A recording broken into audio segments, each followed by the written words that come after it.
When billionaire CEO Vivian Ashford's heart stopped beating during a board presentation in downtown Philadelphia, 40 executives froze in terror, except for one man. Caleb Mercer, the janitor with a mop cart and CPR training from his paramedic days, fought through security to save her life. His reward? Assault, termination, public humiliation, a viral photo twisting rescue breaths into scandal. But when Vivian finally sees the truth on security footage, watches Caleb take punches while keeping her alive, she makes a vow that will shake her empire to its foundation. This is the story of the invisible man who refused to let anyone die unseen. If you're ready to hear how one moment of courage can expose an empire's darkest secrets, stay until the end. And please, hit that like button and drop a comment telling me what city you're watching from.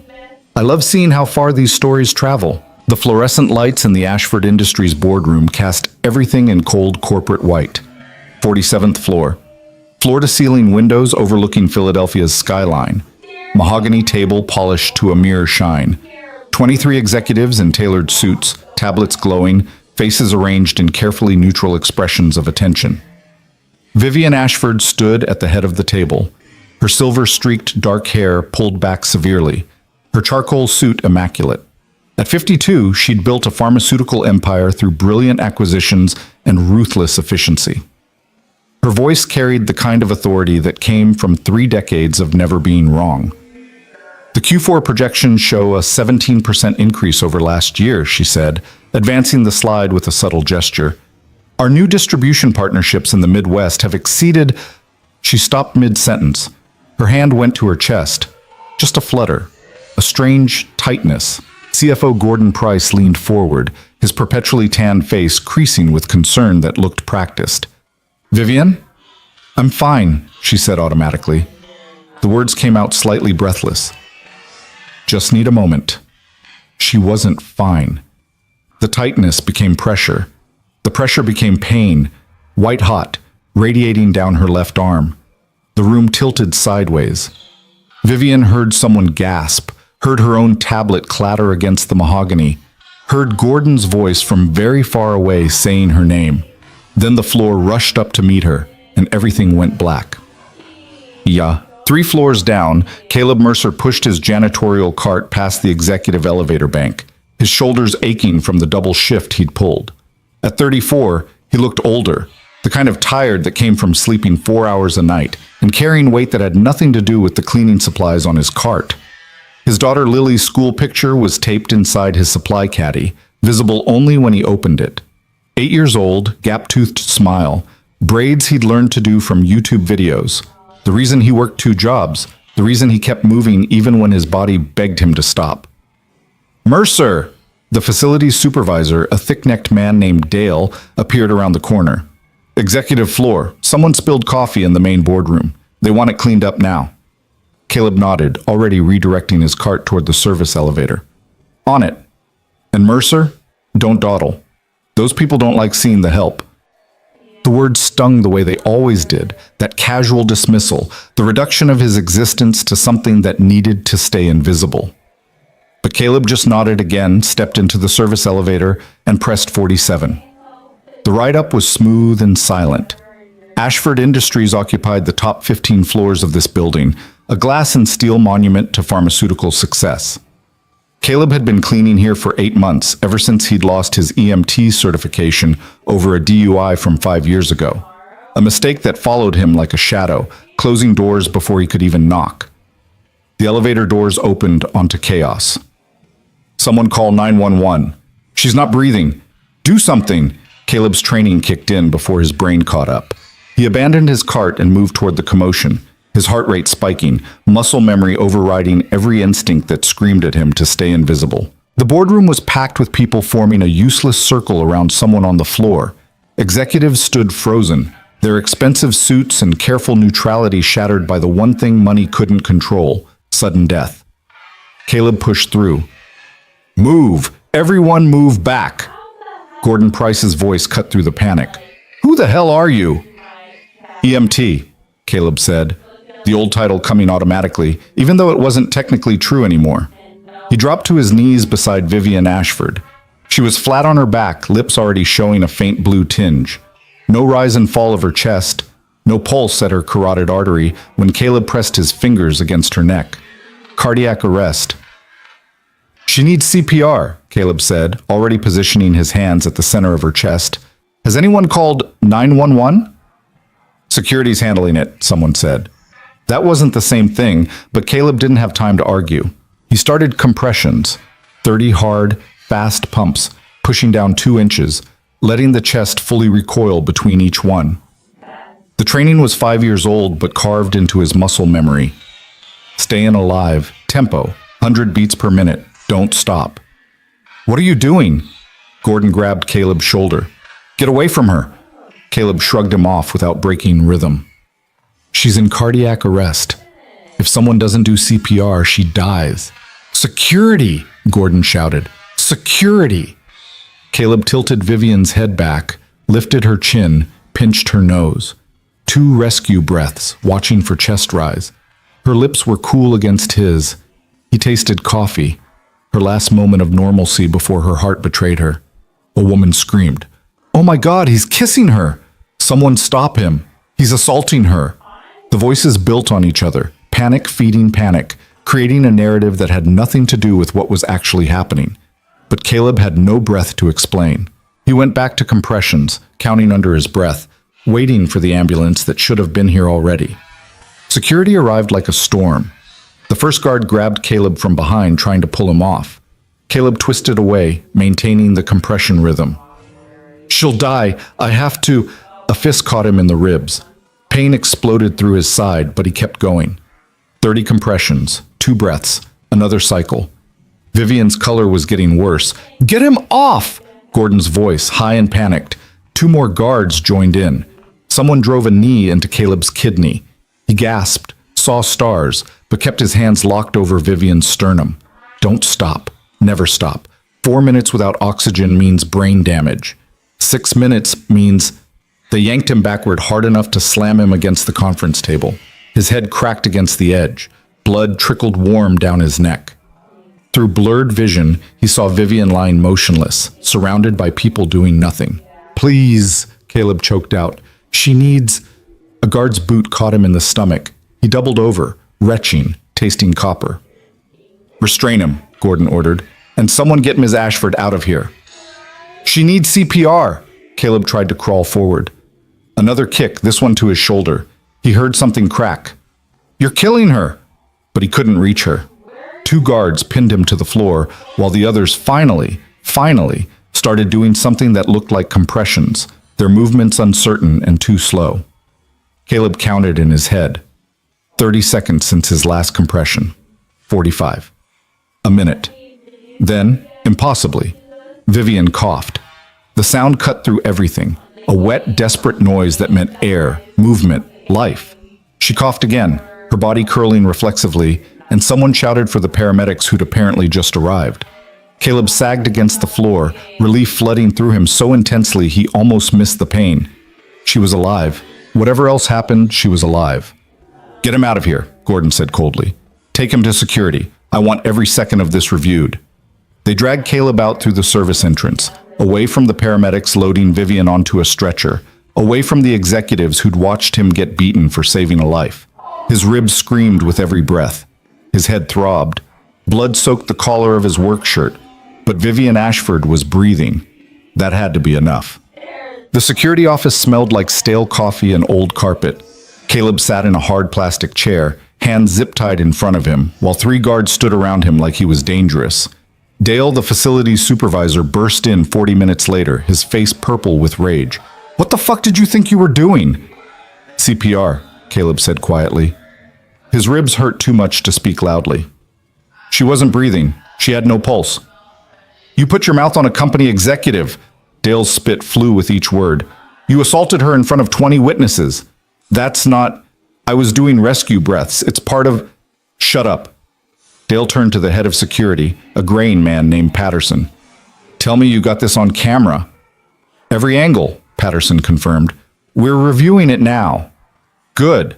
Dale jabbed a finger at Caleb. You're done here. Fired. Effective immediately. And if Ms. Ashford or the company decides to press charges, you're going to jail. Caleb's stomach dropped. I saved her life. You stuck your tongue down her throat while she was unconscious, Dale was screaming now. What kind of sick? That's not what happened. Caleb's voice came out steadier than he felt. Check the footage. You'll see. I did everything right. She's alive because... Get him out of my building, Dale said. Now. They cut the zip ties and escorted Caleb to the service exit. Someone tossed his phone and wallet after him. The door slammed shut with the finality of a coffin lid. Caleb stood in the alley behind Ashford Industries, blood crusting in his hair, ribs screaming, shoulder possibly dislocated, and tried to remember how to breathe. His phone buzzed. A text from Mrs. Hattie Lane, his 70-year-old neighbor who watched Lily after school. Everything okay? You're usually home by now. Caleb's hands shook as he typed back. On my way. Had some trouble at work. He didn't know how to explain that trouble meant he'd just lost the better of his 2 jobs for the crime of keeping someone alive. The walk home took 40 minutes because Caleb couldn't afford the bus fare. Each step sent pain radiating through his ribs. His head pounded in rhythm with his heartbeat. People on the sidewalk gave him a wide berth, a black man with blood on his shirt, moving like something broken. Invisible until he looked dangerous. Then suddenly very visible. His apartment building was a 3-story walk-up in a neighborhood that real estate agents politely called transitional. Cracked sidewalks, graffiti on the bus shelter, the bodega on the corner with bars on the windows. Caleb had lived here for 2 years because the rent was $600 a month and the landlord didn't do credit checks. Mrs. Hattie's door opened before he reached his own. She took one look at him and gasped. Sweet mercy, child, what happened? I'm okay, Caleb lied. Is Lily... Watching cartoons in your place. Gave her dinner already. Mac and cheese. Hope that's all right. Mrs. Is. Hattie grabbed his arm, gentle around what looked like emerging bruises. You need a hospital. Can't afford it. Caleb tried for a smile. Thanks for watching her, Mrs. H. I'll get you back this week's sitting money. Boy, hush. You know I don't watch that baby for money. She studied his face with eyes that had seen too much life to be fooled by anyone's brave face. You in trouble? I don't know yet, Caleb admitted. Maybe, Lily's voice called from inside his apartment. Dad? Be right there, baby girl, Caleb called back, then lowered his voice. Don't tell her what I look like, okay? I'll clean up first. Mrs. Hattie squeezed his hand. You're a good father, Caleb Mercer. Whatever happened, you remember that. Inside his apartment, 400 square feet of peeling linoleum and hand-me-down furniture, Caleb locked himself in the bathroom and assessed the damage. His reflection looked like something from a crime scene.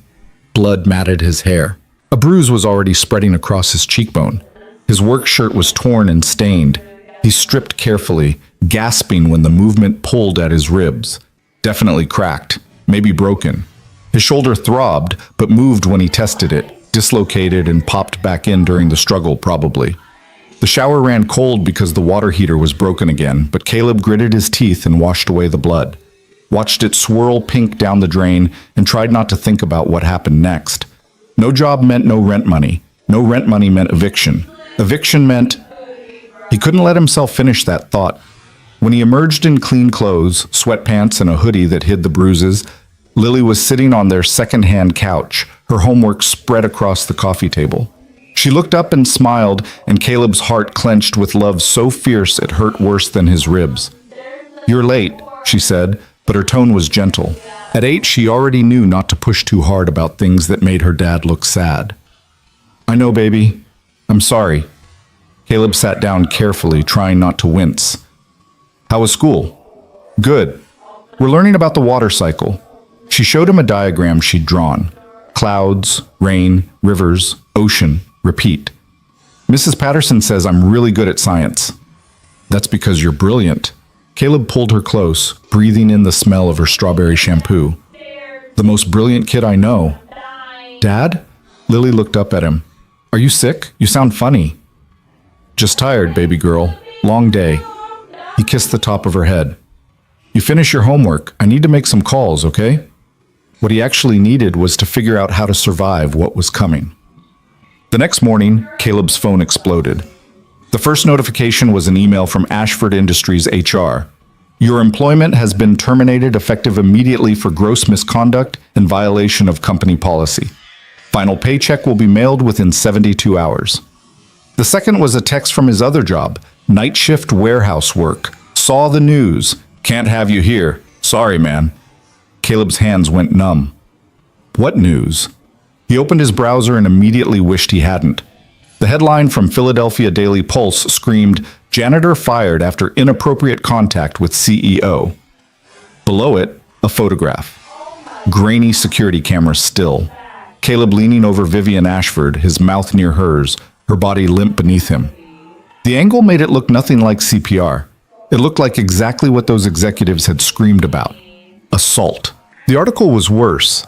Ashford Industries confirmed yesterday that a janitorial employee was terminated following an incident during a medical emergency involving CEO Vivian Ashford.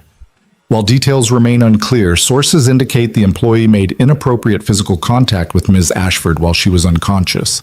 The company released a statement emphasizing their commitment to employee safety and zero-tolerance policy for misconduct. The terminated employee has not been charged, but the investigation is ongoing. Caleb's vision blurred. They turned it into this, turned saving a life into something sick and criminal, and they'd leaked just enough information to destroy him without giving him a chance to defend himself. His phone rang. Unknown number. He answered out of habit. "Mr. Mercer?" A woman's voice, crisp and professional. "This is Jennifer Walsh from Channel 6 News. We'd like to get your side of the story regarding the incident at Ashford Industries. Would you be willing to—" Caleb hung up. The phone rang again immediately. Different number. He let it go to voicemail. By noon, there were 43 missed calls, 200 unread texts, and the story had been picked up by 3 more news outlets. Someone had posted his name and address on social media with the caption, "This is the creep who assaulted Vivian Ashford. Make sure everyone knows." Caleb sat on his couch, staring at his phone, and felt the world crushing down on him.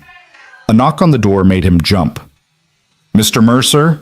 A man's voice, official sounding. "I'm with property management. We need to discuss your lease." Caleb opened the door to find a thin man in a cheap suit holding a clipboard. Behind him, the landlord, a perpetually angry man named Kozlowski, loomed like a threat. "You're 3 days from rent due," Kozlowski said without preamble. "And I'm hearing you lost your jobs. Both of them." "I'll have it," Caleb said. The lie tasted like ash. I need reliable tenants, not child molesters." The words hit like a physical blow. That's not what, I seen the news, saw what you did." Kozlowski's face twisted with disgust. "I want you out. End of the week." "That's illegal," Caleb said desperately. "You can't evict me without—" "Then I'll start eviction proceedings.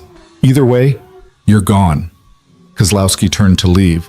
"And if you don't go quiet, I'll make sure every landlord in Philadelphia knows what you are." The door slammed. Caleb stood there, his daughter's homework still spread across the coffee table, and felt the last solid ground crumble beneath his feet. That afternoon, Lily came home from school crying. Mrs. Hattie brought her to the door, her face creased with worry. Some kids were saying things about that news story.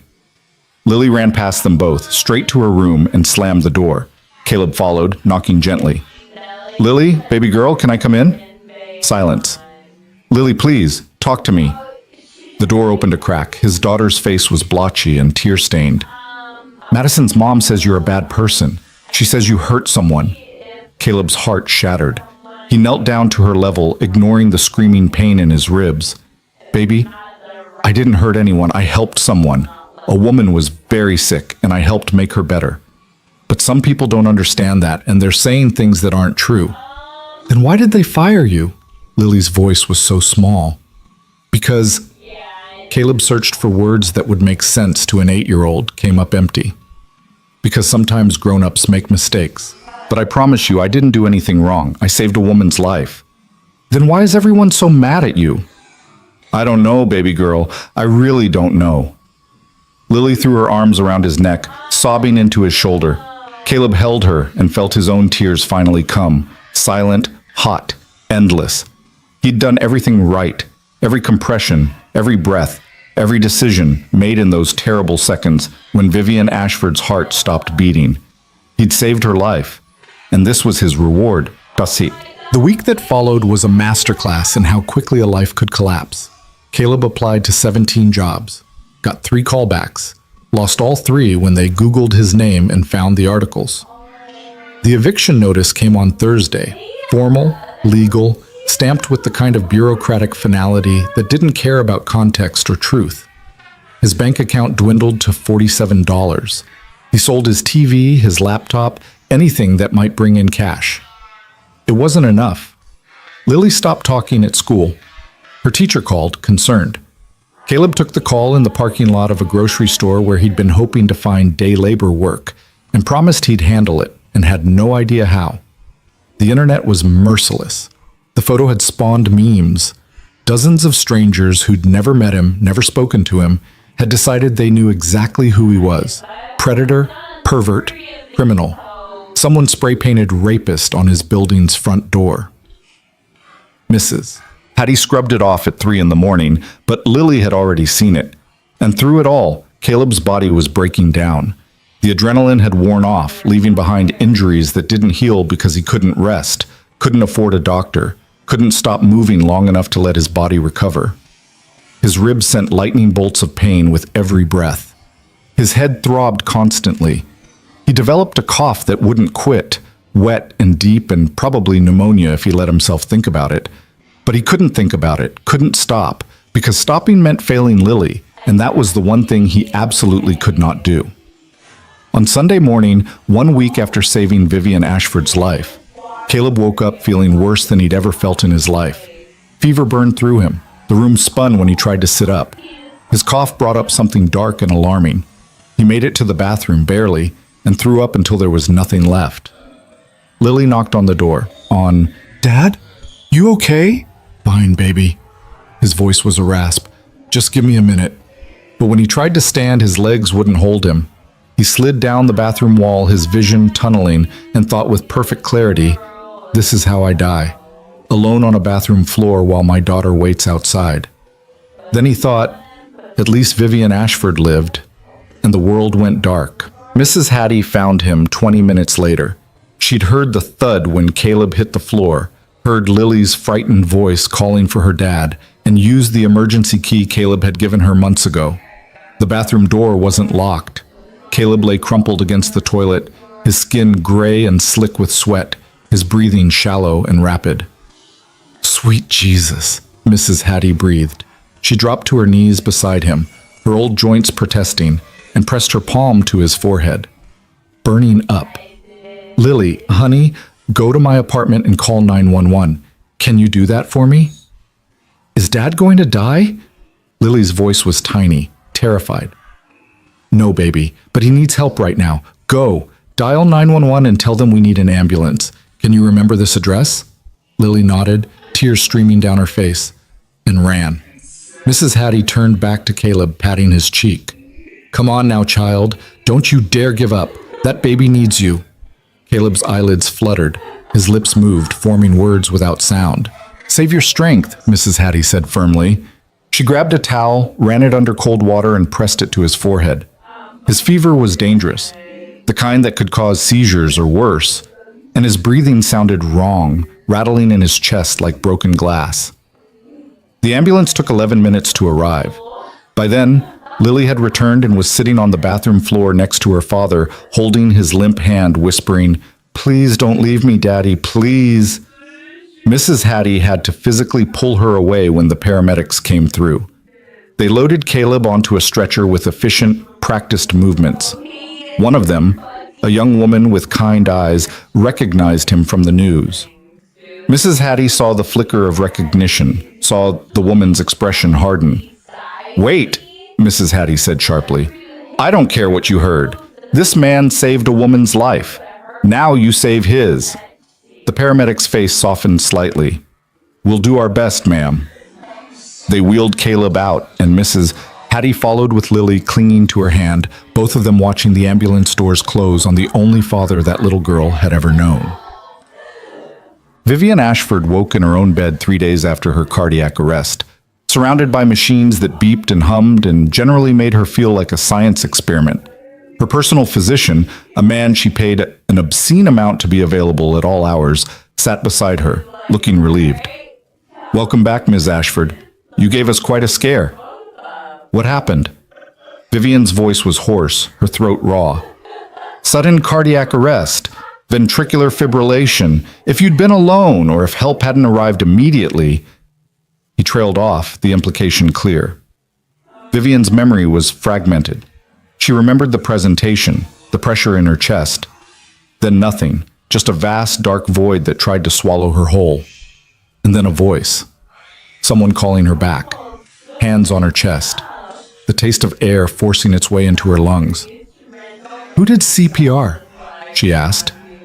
The doctor hesitated. "I believe it was a member of your janitorial staff." "But Ms. Ashford, Gordon Price has been handling..." "Gordon." Vivian's eyes narrowed. "Where is he?" "He's been managing company communications while you recovered, very protective of your privacy. He asked that we not disturb you with business matters until..." "Get him here, now!" The doctor wisely didn't argue. 20 minutes later, Gordon Price entered her bedroom with his usual practice concern, carrying a tablet and wearing a suit that probably cost more than most people's monthly rent. "Vivian, thank God you're awake. We've all been so worried." "Cut the performance, Gordon." Vivian pushed herself upright, ignoring her doctor's protests. "Tell me what happened after I collapsed." Gordon's smile faltered. "Well, you had a cardiac episode. The medical team responded immediately. You're here now, recovering beautifully, and who did CPR?" A pause. Too long. "One of the cleaning staff intervened. Inappropriately." "Inappropriately." Vivian's voice went cold. "Explain." Gordon set his tablet down and adopted the tone of someone delivering unfortunate news. "A janitor named Caleb Mercer forced his way into the boardroom during your medical crisis. He physically assaulted you while you were unconscious, put his mouth on yours, made contact that was completely inappropriate.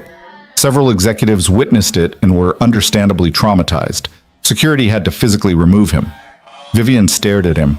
"He did CPR." "He claimed it was CPR. The optics were very disturbing, Vivian. We have a photograph that's... well, it doesn't look good. We terminated his employment immediately and released a statement protecting both you and the company from..." "You fired the man who saved my life?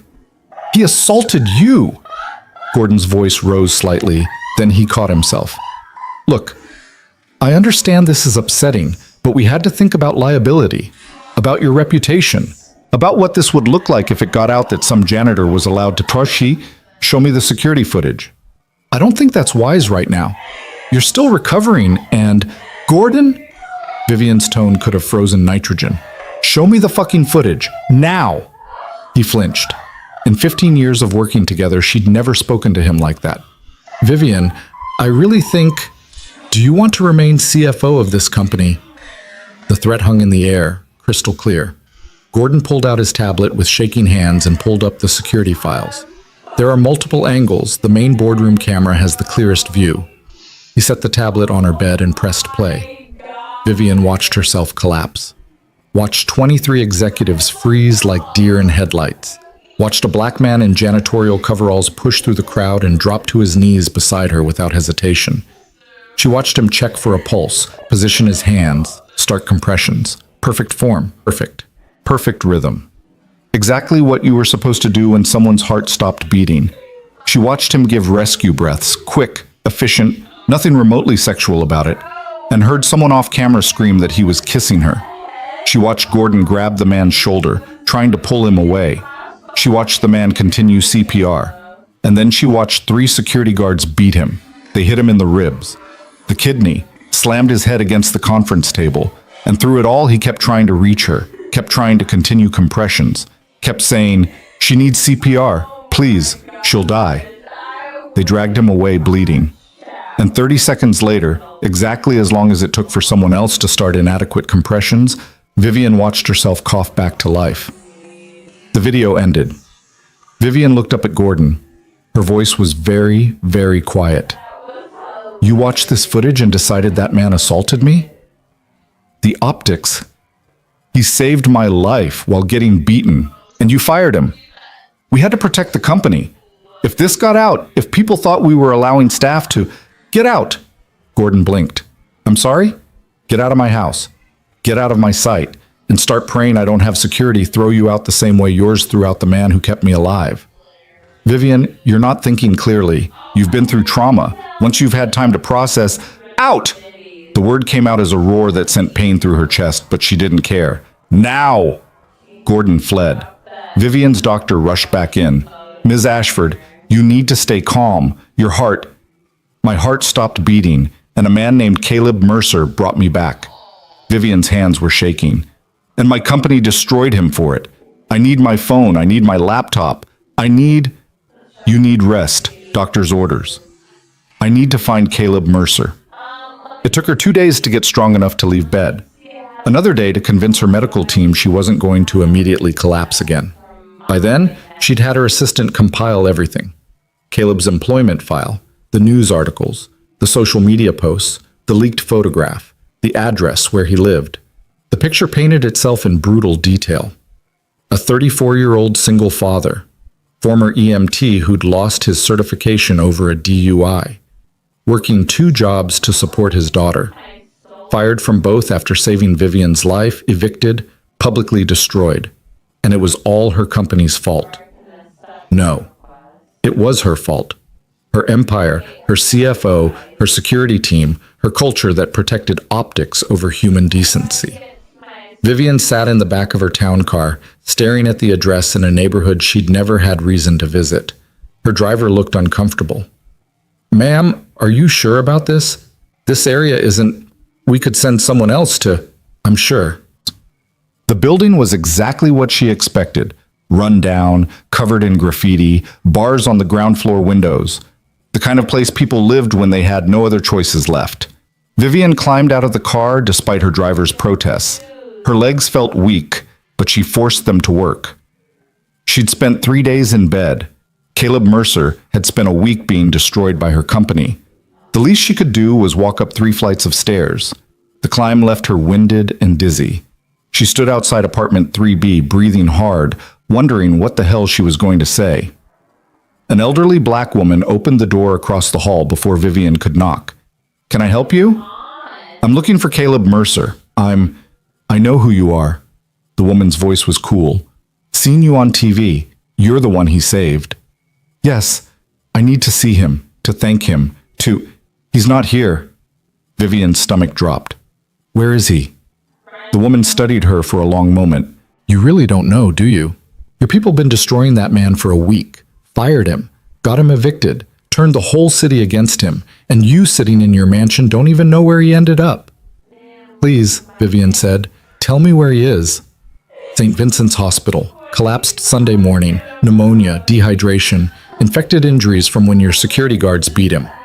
The woman's eyes blazed. That man kept you alive while they hit him. Now he's the one fighting to stay breathing. The world tilted. Vivian grabbed the doorframe. Which hospital? St. Vincent's, but his daughter's here. Lily. I've been watching her while he's gone. The woman's expression shifted slightly. She don't need to know her daddy might die because he saved the wrong person's life. I need to see her, please. You need to leave that child alone. The woman stepped forward, blocking her apartment door. You and your company done enough damage. I'm going to fix this. Vivian's voice cracked. I swear to you, I'm going to fix this. Words are easy. That man lying in a hospital bed because he believed in doing the right thing. You want to fix something? Start by telling the truth about what he did. Vivian nodded, tears burning in her eyes. I will. I promise. She stumbled back down the stairs, her heart pounding too hard, her breath coming in gasps. Her driver rushed to help her into the car. St. Vincent's Hospital, Vivian said. Now. The hospital's ICU was a maze of beeping machines and antiseptic smell. Vivian lied to the front desk, said she was family, and a tired nurse directed her to room 437. Caleb Mercer lay in the bed looking like he'd been through a war. IV lines ran into both arms. An oxygen mask covered his nose and mouth. Monitors tracked his vitals in steady, fragile rhythms. His face was a map of bruises, some faded to yellow, others still purple-black. His chart hung at the foot of the bed: bacterial pneumonia, severe dehydration, 3 cracked ribs, concussion. Vivian stood in the doorway and felt something crack open inside her chest. This man had saved her life, and this was how she'd repaid him. She pulled a chair to his bedside and sat down, her own body protesting the movement. Up close, she could see more details: the calluses on his hands from hard work, the scar above his left eyebrow, the way his chest hitched with each breath like even unconscious. His body was still fighting. "I'm sorry," she whispered. "I'm so sorry." Caleb's eyes opened, just a crack, foggy with medication and fever. "You're alive," he rasped through the oxygen mask. "Because of you." Vivian leaned forward. "Mr. Mercer, I saw the security footage. I know what you did, what they did to you." He tried to speak, coughed instead. The sound was wet and painful. "Don't talk. Please, just listen." Vivian pulled out her phone and opened a document. "I'm having my legal team draft a formal statement clearing your name completely. I'm going to personally make sure every news outlet that ran that story prints a retraction. I'm going to, Lily." The word came out desperate. "My daughter, where?" "She's safe. Your neighbor is taking care of her. Mrs. Hattie, Mrs. Lane." Caleb's eyes were starting to clear, focusing on her with an intensity that made Vivian want to look away.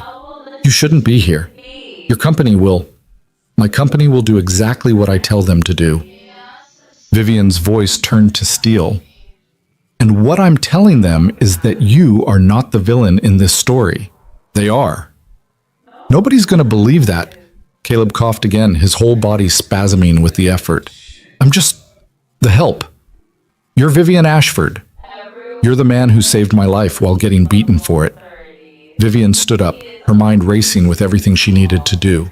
"I'm going to make this right, Mr. Mercer. All of it. Your job, your reputation, your medical bills. Don't want charity. This isn't charity, it's justice." She looked down at him, this broken man who'd risked everything for a stranger. "When you get out of here, we're going to talk about what happened, about what happens next. But right now, you need to focus on getting better. Your daughter needs you." Something shifted in his expression. Not quite trust, but maybe the beginning of hope. "Why are you doing this?" he asked. "Because the last thing I remember before dying was thinking that I'd built an empire on efficiency and profit. And the first thing I learned after coming back was that my empire values its image more than human life." Vivian's throat tightened. "You deserve better. You deserve better. And I'm going to spend however long it takes making sure you get it." She left before he could respond, before the emotion threatening to overflow could spill out in front of him. In the hallway, she pulled out her phone and called her executive assistant. "Patricia, I need an emergency board meeting tomorrow, non-negotiable. And I need Gordon Price's complete employment file, every communication he's sent in the last 2 weeks, and the contact information for our head of security." "Ms. Ashford, are you sure you're well enough to—" "Tomorrow, Patricia. This can't wait." She hung up and made her next call, to the best crisis management firm in Philadelphia, then to her personal lawyer, then to the Philadelphia Daily Pulse's editor-in-chief, whom she'd met at fundraisers and who owed her at least one favor. By the time her driver got her home, Vivian had made 17 calls and set in motion a response that would either save Caleb Mercer's life or destroy what was left of her own reputation. She didn't care which. Some things mattered more than optics. Caleb drifted in and out of consciousness for the next 36 hours.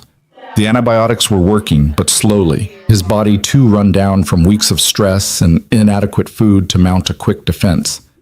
In his fever dreams, he relived that boardroom over and over. Vivian's blue lips, the executives screaming, the guards' fists, the terrible certainty that he'd failed. Then he'd wake up to the steady beep of monitors and remember. She'd lived. Whatever else happened, Vivian Ashford was alive. On Tuesday afternoon, his nurse, a no-nonsense woman named Patricia, came in with his medication and a small smile. "You've got visitors," she said. A very persistent 8-year-old and the neighbor who wouldn't take no for an answer. Caleb's heart surged. Lily? Hospital policy says no kids in ICU, but your Mrs. Lane made a compelling case. Patricia winked. 5 minutes. Don't tell my supervisor. Then Lily was there, climbing carefully onto his bed, her small body warm and solid and real against his side. She smelled like Mrs. Hattie's lavender soap. "Hi, baby girl," Caleb whispered, wrapping his arm around her. "You scared me." Lily's voice was muffled against his hospital gown. "You promised you wouldn't leave." "I'm not leaving. I'm right here." He kissed the top of her head. "I'm going to get better, and then we're going to figure everything out. I promise." Mrs. Hattie stood at the foot of the bed, her eyes shining with tears she was too proud to shed. That woman came by, Vivian Ashford, said she's going to make things right. Caleb's chest tightened, and not from the pneumonia. "She was here?" "At the apartment first, then she went looking for you." Mrs. Hattie pulled out her phone and showed him the screen. "This went live an hour ago." It was a video. Vivian Ashford sitting in what looked like her home office, wearing a simple black sweater, no makeup, looking smaller and more human than she ever appeared in corporate settings. Caleb tapped play. "My name is Vivian Ashford," she began, her voice clear and steady. 8 days ago, I went into sudden cardiac arrest during a board meeting. I should have died. According to my doctors, I was approximately 60 seconds from irreversible brain damage when someone started CPR. She paused, and something raw crossed her face. That someone was Caleb Mercer, a member of our janitorial staff, a former EMT, a single father who was working 2 jobs to support his daughter. When my heart stopped, 23 executives froze. Mr. Mercer acted. He performed CPR exactly as he'd been trained. He gave rescue breaths. He kept going even when my security team attacked him. And yes, I mean attacked. They beat him while he was trying to save my life. Vivian's hands were shaking slightly. She didn't try to hide it. My company responded to this act of heroism by firing Mr. Mercer, leaking a misleading photograph to the press, and allowing a narrative to spread that transformed life-saving CPR into assault. We destroyed his reputation, cost him both his jobs, got him evicted, and we did all of this to protect our image. She leaned forward, looking directly into the camera. I am here to state unequivocally, Caleb Mercer saved my life. He did nothing wrong. Everything done to him afterward was a betrayal of the most fundamental human decency. I take full responsibility for the culture that allowed this to happen, and I am committed to making this right, not just for Mr. Mercer, but for every employee who has been treated as disposable by this company. The video continued for another 3 minutes, Vivian outlining specific actions she was taking, reforms she was implementing, and her personal commitment to ensuring Caleb was fully compensated and vindicated. When it ended, Caleb just stared at the blank screen. It's been shared 80,000 times, Mrs. Hattie said quietly. Every news outlet is picking it up. People are demanding the full security footage, demanding Gordon Price resign. Is this real? Caleb's voice was hoarse. This doesn't happen. People like me don't get justice, Mrs. Hattie finished. Maybe they do when people like her decide to fight for it. Lily looked up at him with eyes too old for 8 years. Does this mean the bad stuff goes away? Caleb wanted to say yes, wanted to promise her that one video would fix everything. The eviction, the destroyed reputation, the neighbors who'd looked at him like he was dangerous. But he'd learned the hard way that the world didn't work like that. It means things might get better, he said carefully. But it's going to take time, baby girl. People believed bad things about me. It's going to take a while to change their minds. But Ms. Ashford believes you, Lily said. That's something, right? It was something. Maybe it was enough. The emergency board meeting happened Wednesday morning. Vivian attended via video conference from her home office, still too weak for the office, but too angry to wait any longer. Gordon Price sat at the head of the conference table looking cornered. The other board members, 12 people who'd built fortunes on pharmaceutical patents and strategic acquisitions, looked uncomfortable with being summoned on 12 hours' notice. Thank you all for coming, Vivian began. I'll be brief. 8 days ago, I went into cardiac arrest during a presentation. A member of our janitorial staff, Caleb Mercer, performed CPR and saved my life. In response, our CFO Gordon Price orchestrated a campaign to fire Mr. Mercer, destroy his reputation, and bury the truth in order to protect the company's image. Gordon opened his mouth. Vivian cut him off. I have reviewed the complete security footage. I have reviewed the internal communications. I have reviewed the decision chain that led to leaking a misleading photograph to the press. She pulled up documents on the shared screen. Gordon, you personally approved the statement that characterized life-saving CPR as inappropriate contact. You personally authorized payment to a Daily Pulse junior reporter in exchange for running the story with minimal fact-checking. You personally blocked HR from conducting a proper investigation. The other board members were staring at Gordon now, their expressions shifting from discomfort to calculation. This is damage control, Gordon protested. Vivian, I was protecting you from what? From the truth? Vivian's voice was ice. From the man who saved my life getting credit for it? Or were you protecting yourself from the liability of allowing security to assault an employee? He refused to stop. He was performing CPR, which you would know if you'd bothered to watch the full footage before destroying his life. Vivian pulled up the security video and forced them all to watch it. Every second, every blow, every moment Caleb kept fighting to reach her. When it ended, the silence was absolute. Jesus Christ, someone whispered. Gordon, you're fired, Vivian said. Effective immediately. You'll receive severance as outlined in your contract, but you will never work in this industry again if I have anything to say about it. And I promise you, I have a lot to say about it. You can't do this. Gordon's face went purple. I have contracts. I have a choice, Vivian interrupted. Accept severance and leave quietly, or I release these communications publicly, and you explain to the world why you thought protecting optics was more important than basic human decency. Your call. Gordon grabbed his briefcase and stormed out. Vivian turned to the head of security, a man named Patterson who'd been sitting very quietly in the corner. You're also terminated. Your team assaulted an employee who was saving my life. That's unacceptable. Miss Ashford, we were following protocols. Then the protocols are wrong. Fix them or leave. Those are your options. Patterson stood and walked out without another word. The remaining board members looked shell-shocked. I'm instituting a complete review of our employee policies, Vivian continued. We're going to examine every case of termination, every complaint filed, every incident report from the last 5 years. And we're going to ask ourselves, are we treating people with the basic dignity they deserve, or are we treating them as disposable? Vivian, one of the board members, an older woman named Helena, spoke up gently. We understand you're upset. What happened to that man was terrible, but a complete policy overhaul. That's going to cost millions. It's going to slow down operations. Shareholders are going to deal with it, Vivian snapped. Because the alternative is watching this company implode under the weight of its own cruelty. We built this empire by being smart, by being efficient. But somewhere along the way we forgot to be human. That ends now. She ended the call before anyone could argue, then immediately collapsed back in her chair, her heart racing dangerously. Her doctor, who'd been standing by, rushed over. That's enough. You need to rest. I need to finish this. You need to not have another cardiac arrest. He helped her to the couch, adjusted her medication. You can't fix everything in one day.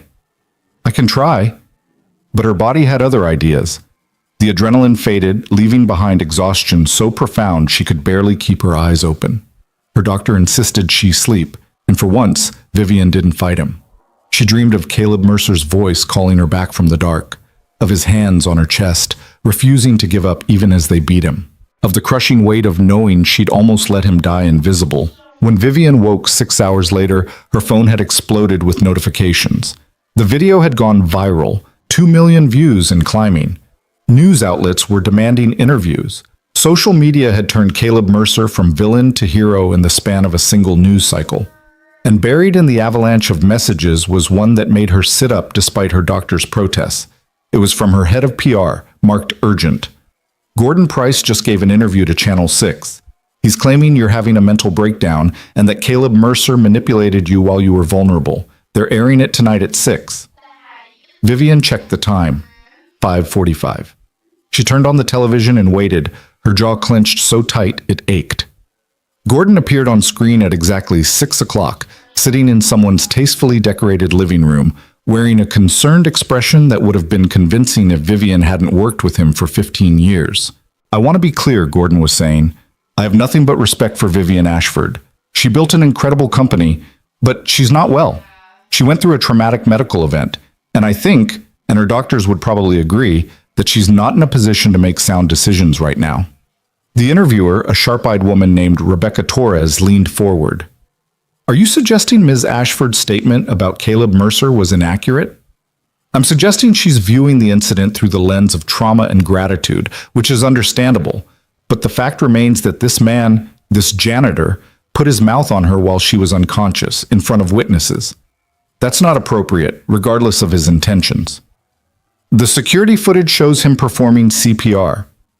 The security footage shows what looks like CPR, but we don't know what his actual training was.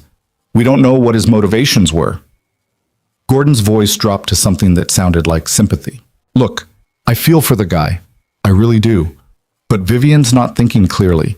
She fired me for trying to protect her. She's talking about policy overhauls that could cost the company hundreds of millions. That's not the rational, brilliant CEO I've worked with for over a decade. That's someone who needs help." Vivian felt rage ignite in her chest, white hot and clarifying. She grabbed her phone and called Rebecca Torres directly. The reporter answered on the second ring. "Ms. Ashford, I'm in the middle of—" "I know, I'm watching. Give me 2 minutes of airtime, right now, live." Rebecca hesitated for exactly 3 seconds. Then Vivian heard her say off camera, "Keep Gordon talking. We've got a live call coming in." 30 seconds later, Vivian was on speaker, her voice broadcasting into living rooms across Philadelphia. "Gordon," she said, her tone pleasant and deadly, "thank you for your concern about my mental health. Let me address it directly. I'm not having a breakdown. I am having a reckoning. There's a difference." Gordon's face on screen went pale. "You want to talk about appropriate behavior?" Vivian continued. "Let's talk about how you paid a reporter $3,000 to run a story without fact-checking. Let's talk about how you personally reviewed security footage showing Caleb Mercer being assaulted while saving my life and decided the appropriate response was to fire him. Let's talk about the internal memo you sent to HR saying, and I quote, 'We cannot allow the optics of a black male employee putting his hands on Ms. Ashford to become public in any positive context.'" She heard Rebecca's sharp intake of breath. "That memo is time-stamped 2 hours after my cardiac arrest," Vivian said. "Which means, while I was fighting for my life in a hospital, you were already crafting a narrative to destroy the man who saved me. And you want to tell the public that I'm the one not thinking clearly?" Gordon tried to speak. Vivian rolled over him. "I have documentation of everything, every payment, every communication, every decision you made to prioritize image over truth. And if you continue this campaign to discredit me or Caleb Mercer, I will release all of it. So here's my suggestion, Gordon. Take your severance, disappear quietly, and count yourself lucky that I'm not pursuing criminal charges for assault conspiracy." She hung up. The silence from the television lasted exactly 5 seconds before Rebecca Torres said, "Well, I think we just got our answer about Ms. Ashford's mental clarity." Vivian turned off the TV and immediately called her lawyer. "I need everything we have on Gordon Price ready for potential release. Every email, every memo, every payment record. If he gives one more interview, we bury him." "Consider it done," her lawyer said. "Vivian, are you sure you want to go this hard? This could get very ugly very quickly." "It's already ugly. I'm just making sure everyone can see it clearly." She ended the call and sat in the sudden quiet of her bedroom, her heart pounding too fast again, her body reminding her that she was supposed to be recovering, not waging war. But some wars couldn't wait for convenient timing. Caleb watched the interview from his hospital bed, Mrs. Hattie and Lily on either side of him. When Vivian's voice came through the phone line, sharp and furious and absolutely in control, he felt something shift in his chest. She was fighting for him. Actually fighting. Not with empty promises or corporate PR speak, but with documented evidence and the full weight of her power. "She's really doing it," he whispered. "Told you," Mrs. Hattie said with satisfaction. "That woman's got steel in her spine." Lily looked up at him. Does this mean people will stop being mean? Caleb wanted to say yes, but he'd learned not to promise things he couldn't guarantee. It means some people will start seeing the truth. That's a good start. His phone, which had been mercifully quiet while he was unconscious, began buzzing. Text messages from former coworkers at the warehouse, calls from people he vaguely remembered from his EMT days, even a message from his ex-wife Vanessa, who'd left when Lily was 2 and hadn't spoken to him in 6 years. Saw the news. Always knew you were a good man. Sorry for everything. Too little, too late. But Caleb appreciated the sentiment anyway. The nurse came in to check his vitals and found him staring at his phone with an expression somewhere between shock and disbelief. Good news? She asked, adjusting his IV. I think so. People are apologizing for believing the first story. That's how it works. She wrapped the blood pressure cuff around his arm. First story gets the headlines. Truth gets the footnotes. You're lucky Ms. Ashford decided to make your truth the headline. Yeah, Caleb said quietly. Lucky. But it didn't feel like luck. It felt like being visible for the first time in his life, not as a problem to be solved or a body to be exploited, but as a person who mattered. The feeling was terrifying and exhilarating in equal measure.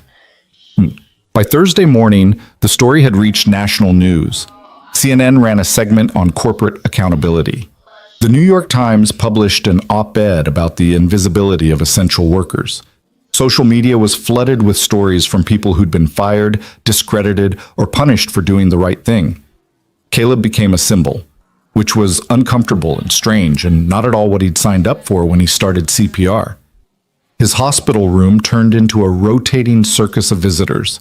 His former warehouse supervisor showed up with an apology and a job offer that Caleb politely declined.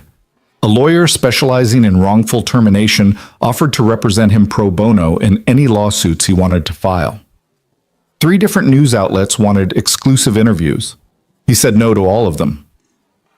I just want to get better and get back to my daughter, he told each person who asked. That's all. But the world wasn't ready to let him be just Caleb Mercer, single dad, anymore. They wanted him to be Caleb Mercer, hero, symbol, spokesman for every worker who'd ever been chewed up and spit out by corporate machinery. On Friday afternoon, Vivian showed up at his hospital room unannounced. Caleb was sitting up in bed, breathing without the oxygen mask for the first time in days, when she knocked gently on the doorframe. Mr. Mercer, she said, may I come in?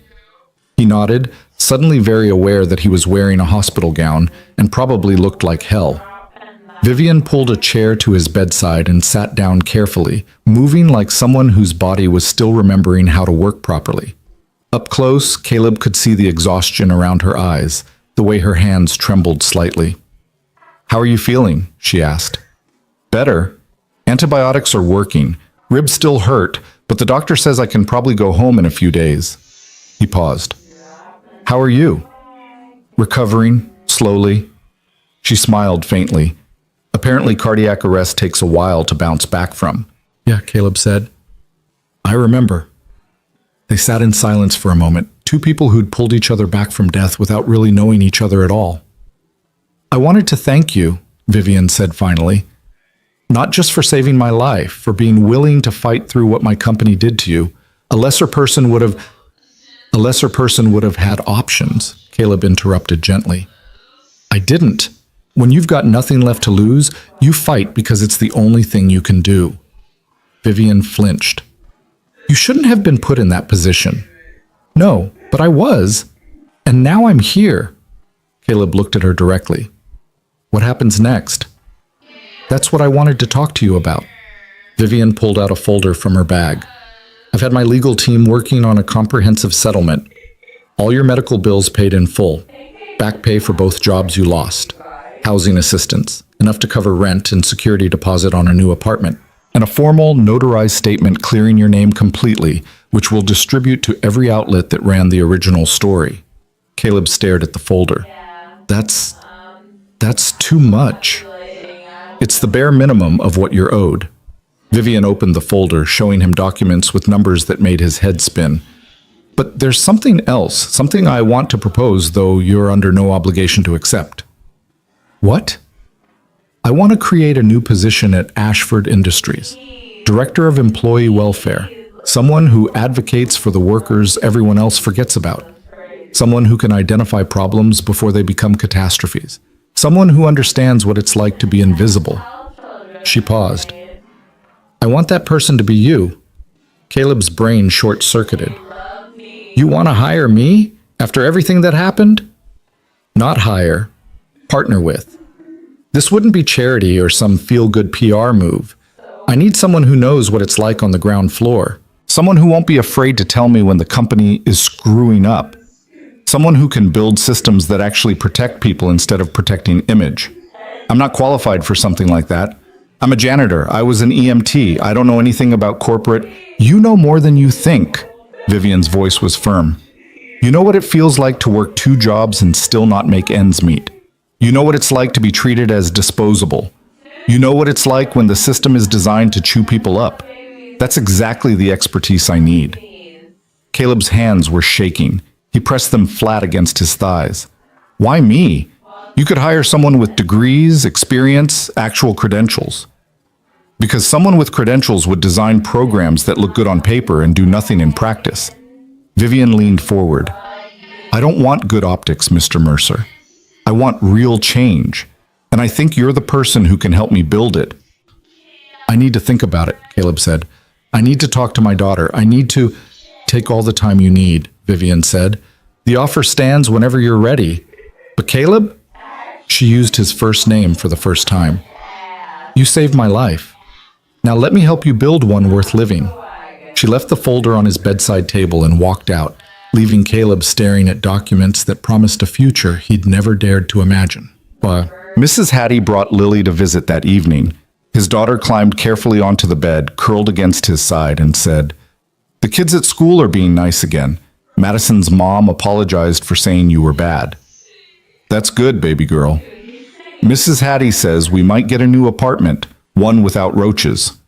Caleb's throat tightened. Yeah, maybe. And she says maybe you're going to have a new job, an important one. He looked over Lily's head at Mrs. Hattie, who shrugged unapologetically. Child's been through enough. She deserves to know good things are coming. Are they? Lily asked, her voice very small. Good things? Caleb thought about the folder on his bedside table, about Vivian Ashford's offer, about the possibility of a life where he wasn't constantly scrambling, constantly invisible, constantly one crisis away from collapse. It felt impossible, but then again, so did everything that had happened in the last 2 weeks. Yeah, baby, he said quietly. I think maybe they are. That night, after Mrs. Hattie took Lily home, Caleb opened the folder and read every document. The settlement was generous, more money than he'd made in the last 3 years combined. The job description was intimidating, responsibilities he wasn't sure he could handle, expectations he wasn't sure he could meet. But buried in the formal language was something else. A chance to make sure what happened to him didn't happen to someone else. A chance to be the voice for people who'd been silent for too long. A chance to matter. His phone buzzed. A text from an unknown number. This is Vivian. No pressure on the job. But if you decide yes, we start building something real. If you decide no, the settlement stands and I'll still fight to make things right. You don't owe me anything, but I hope you'll consider it. VA. Caleb stared at the message for a long time. Then he typed back, I'll think about it, and thank you for everything. The response came immediately. Thank you for not giving up, on me or yourself. Caleb was discharged from the hospital on Monday, 11 days after collapsing on his bathroom floor. The doctors wanted him to stay longer, but his insurance, which Vivian had quietly upgraded without telling him, only covered so much, and he was desperate to get back to Lily.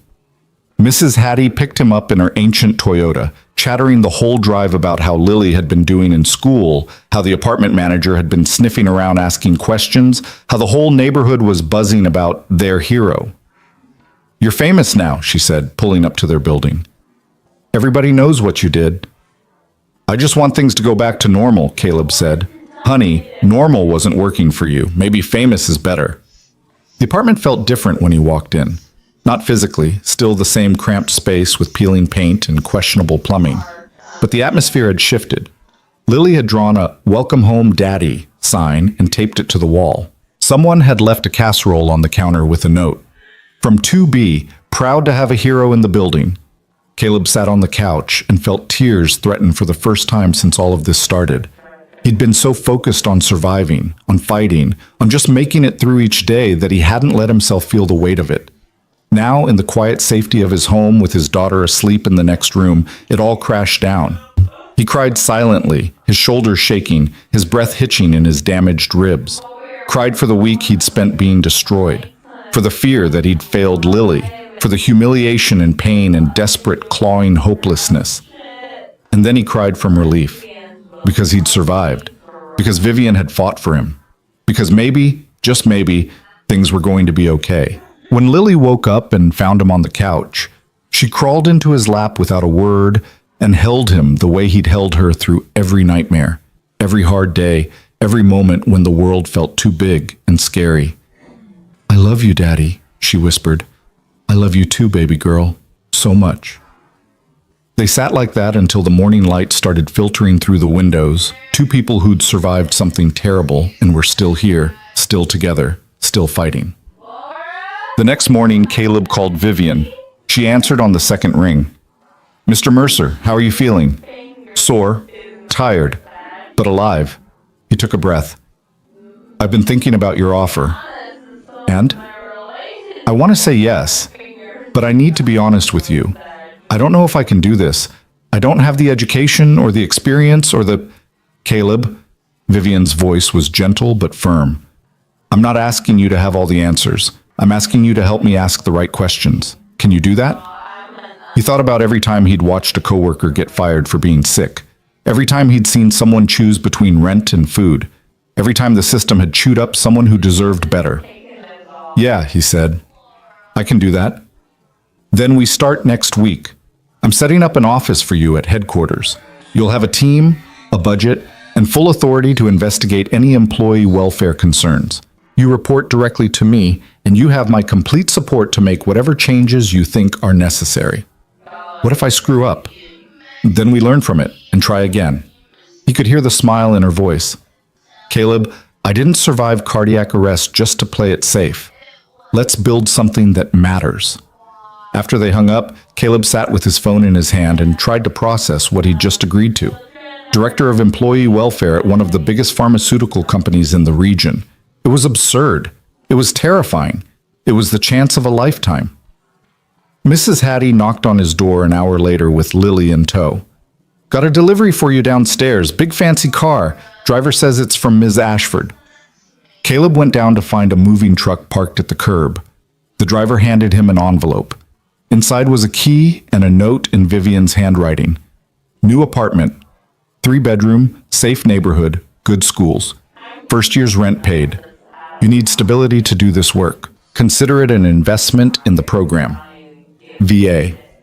The address was in a neighborhood Caleb had driven through but never imagined living in. Tree-lined streets, parks, a coffee shop on the corner. He looked at Mrs. Hattie, who was reading over his shoulder. "Well," she said, "what are you waiting for? Let's go see your new home." The apartment was on the second floor of a well-maintained building. Hardwood floors, big windows, a kitchen that didn't have exposed wiring. 3 bedrooms, one for him, one for Lily, and one that could be an office or a guest room, or just space to breathe. Lily ran from room to room, her delighted squeals echoing off the walls. "Dad, there's a bathtub, a real bathtub." Mrs. Hattie squeezed his arm. "You did good, child. You fought for what was right, and now you get to build something beautiful. Don't you dare doubt yourself." "What if I'm not enough?" Caleb whispered. "You jumped into that boardroom when everyone else froze. You kept doing CPR while they beat you. You survived pneumonia and public humiliation and kept getting up." She turned him to face her, her eyes fierce. "If that's not enough, nothing is." Oh, the following Monday, Caleb walked into Ashford Industries headquarters wearing a suit Mrs. Hattie had insisted on buying him, second-hand but tailored to fit, making him look like someone who belonged in a corporate building. The lobby receptionist directed him to the 43rd floor, his new office. Vivian was waiting when the elevator doors opened. She looked stronger than when he'd seen her in the hospital, though still moving carefully. "Welcome," she said, extending her hand. Ready to change some lives? Ready to try, Caleb said, shaking her hand. She led him down a hallway to a corner office with windows overlooking the city. His name was already on the door. Caleb Mercer, Director of Employee Welfare.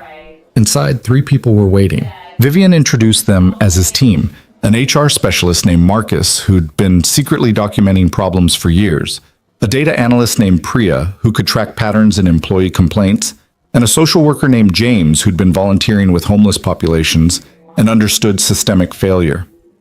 They all volunteered for this, Vivian said, because they believe in what we're building. Caleb looked at these 3 strangers who'd signed up to work with him and felt overwhelmed. Marcus stepped forward first.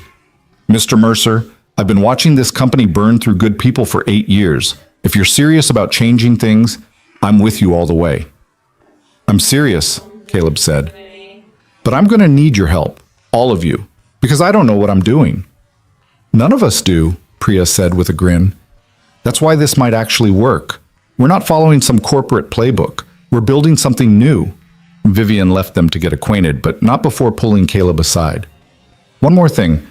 Gordon Price tried to leak more stories this weekend. My lawyers shut him down, but he's not going to give up easily. You need to be prepared for pushback from him, from board members who think this is all performative, from managers who don't want oversight. I can handle it, Caleb said, hoping it was true. I know you can.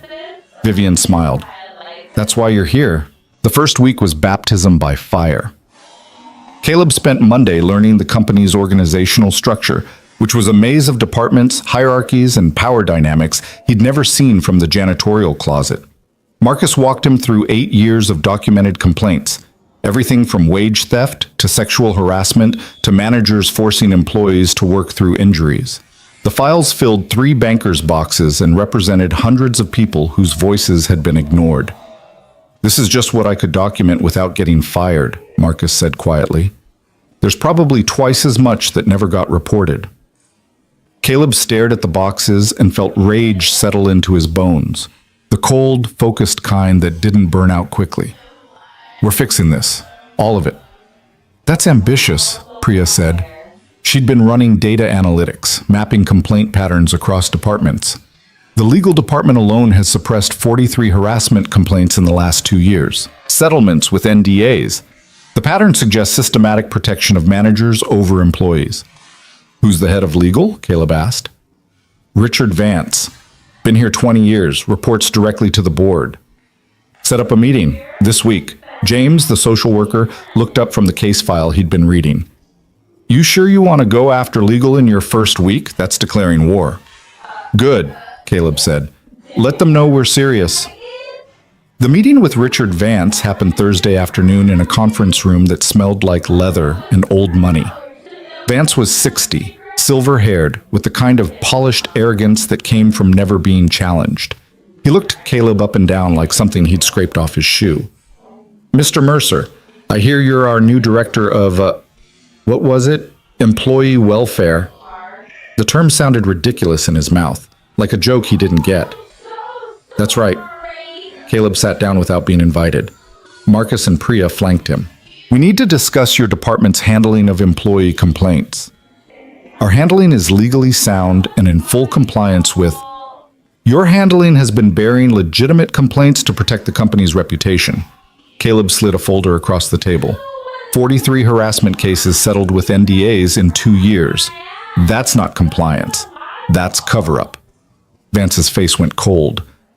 Those settlements protected the company from frivolous lawsuits. That's my job. Your job is to ensure legal compliance and ethical practice. Silencing victims isn't either of those things. Caleb opened the folder, revealing case summaries Marcus had compiled.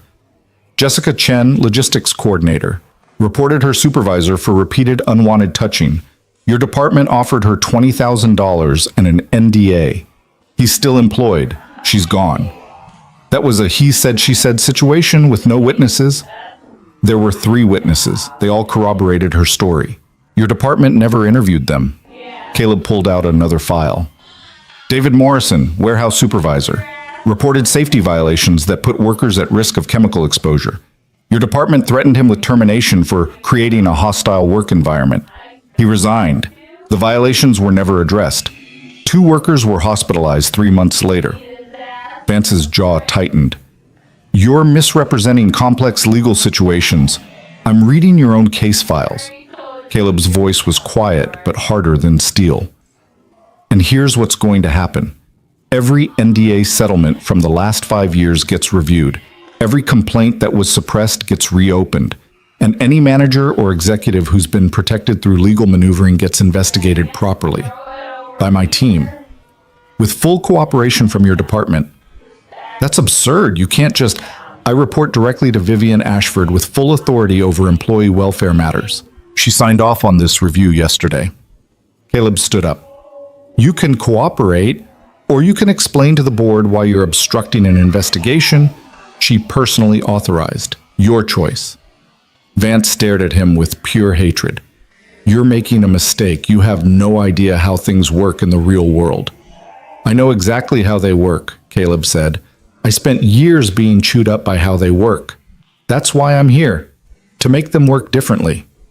He walked out with Marcus and Priya following, leaving Vance sputtering in the conference room. That, Priya said once they were safely in the elevator, was either the bravest or stupidest thing I've ever seen. Probably both, Caleb admitted. His hands were shaking with adrenaline. But we can't build something real if we're afraid of the people who broke the old system. Marcus clapped him on the shoulder. You're going to have enemies now, powerful ones. Good, let them come. But that night, alone in his new apartment, while Lily slept in her own room for the first time, Caleb felt the weight of what he'd started. He'd just declared war on an entrenched legal department, pissed off executives who'd spent decades building their fiefdoms, put a target on his back. His phone buzzed, a text from Vivian. Heard about the Vance meeting? Well done. Prepare for retaliation. We'll handle it together. The next morning, retaliation came exactly as predicted. Caleb arrived at the office to find an email from HR. Not his team, but the traditional HR department he was technically separate from, requesting his full employment history, background check authorization, and financial disclosures. The message was polite and bureaucratic and clearly designed to dig up anything they could use against him. He forwarded it to Vivian with a single line. Is this normal? Her response came within minutes. No. It's intimidation. Ignore it. I'll handle HR. 20 minutes later, the head of HR, a woman named Patricia Hirsch, who'd been with the company for 30 years, appeared at Caleb's door looking furious. Mr. Mercer, I don't know what you think you're doing, but requesting confidential legal files without proper authorization is grounds for... I have proper authorization, Caleb said calmly, from the CEO, who created my position specifically to investigate these issues. The CEO is not above company policy. There are protocols, procedures. There are also employees who've been harassed, discriminated against, and silenced. Your protocols protected their abusers. Caleb stood up, using his height advantage. If you want to fight me on this, take it up with Vivian, but I'm not backing down. Patricia's face went purple. You have no idea what you're interfering with. These cases were settled, closed. Reopening them will cost millions in legal fees and expose systematic abuse that should never have been tolerated in the first place. Caleb's voice was quiet. I'm not interested in protecting the company's bottom line at the expense of human dignity. If that's a problem for you, maybe you're in the wrong job. Patricia stormed out, slamming the door hard enough to rattle the windows. James poked his head in from the adjoining office. You're making friends everywhere, I see. That's not why I'm here. Good, because you're about to make a lot more enemies. He was right. By the end of the second week, Caleb had received 3 formal complaints about his conduct, all from department heads whose records showed patterns of employee mistreatment. The complaints were vague and clearly coordinated: unprofessional behavior, overstepping authority, creating a hostile work environment. The irony wasn't lost on anyone. Vivian called him into her office on Friday afternoon. She looked tired but determined, papers spread across her desk. They're trying to build a case to have you removed, she said without preamble. 3 formal complaints, a petition from 5 department heads requesting your position be eliminated, and Richard Vance has been talking to board members about liability concerns. Caleb's stomach dropped. So I'm out? Absolutely not. Vivian's eyes flashed.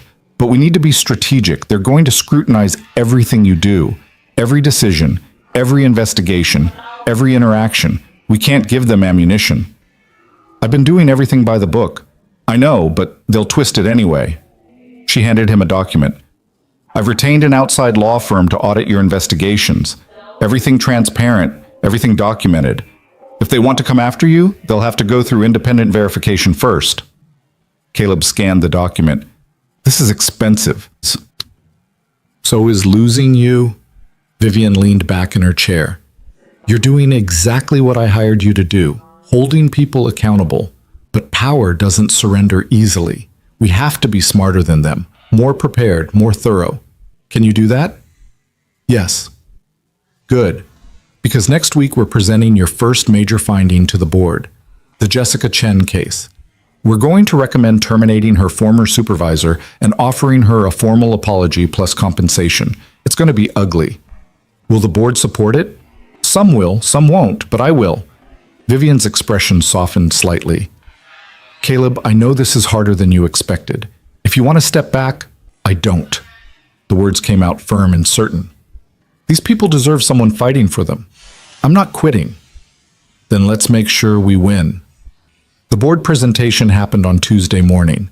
Caleb stood in the same conference room where Vivian had fired Gordon Price, facing 12 people who collectively controlled billions of dollars and thousands of jobs.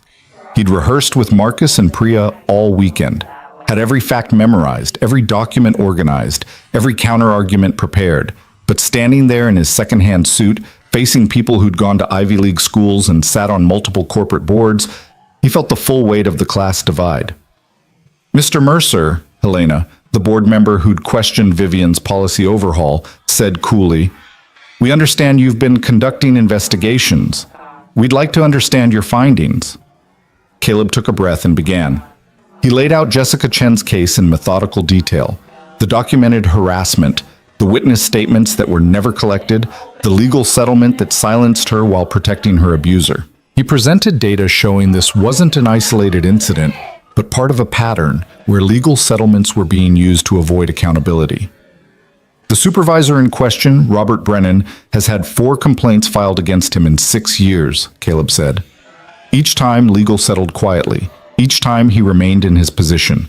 Each time, the complainant left the company. We're not protecting employees, we're protecting predators.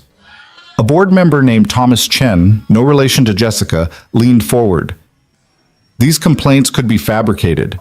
Disgruntled employees looking for payouts.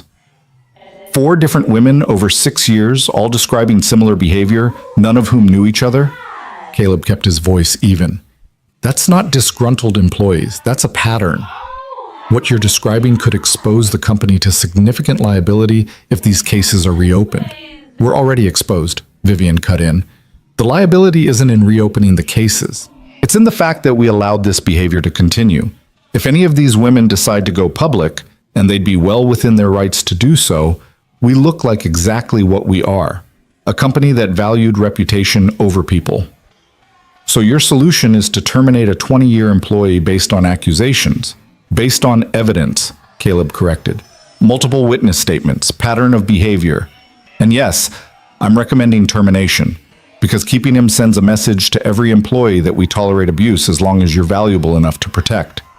Richard Vance spoke up from the corner where he'd been lurking. Mr. Mercer, you've been in this position for 2 weeks. You're proposing massive policy changes based on incomplete understanding of complex legal and business realities. I'm proposing we stop hiding behind legal complexity to avoid doing what's right. Caleb turned to face him directly. You've built a system that protects the company at all costs, but the cost is people's dignity, safety, and livelihoods. That's not sustainable. That's not ethical. And it's not what this company should stand for. And what should we stand for? Vance's tone was mocking. Whatever moral absolutism you've decided is appropriate.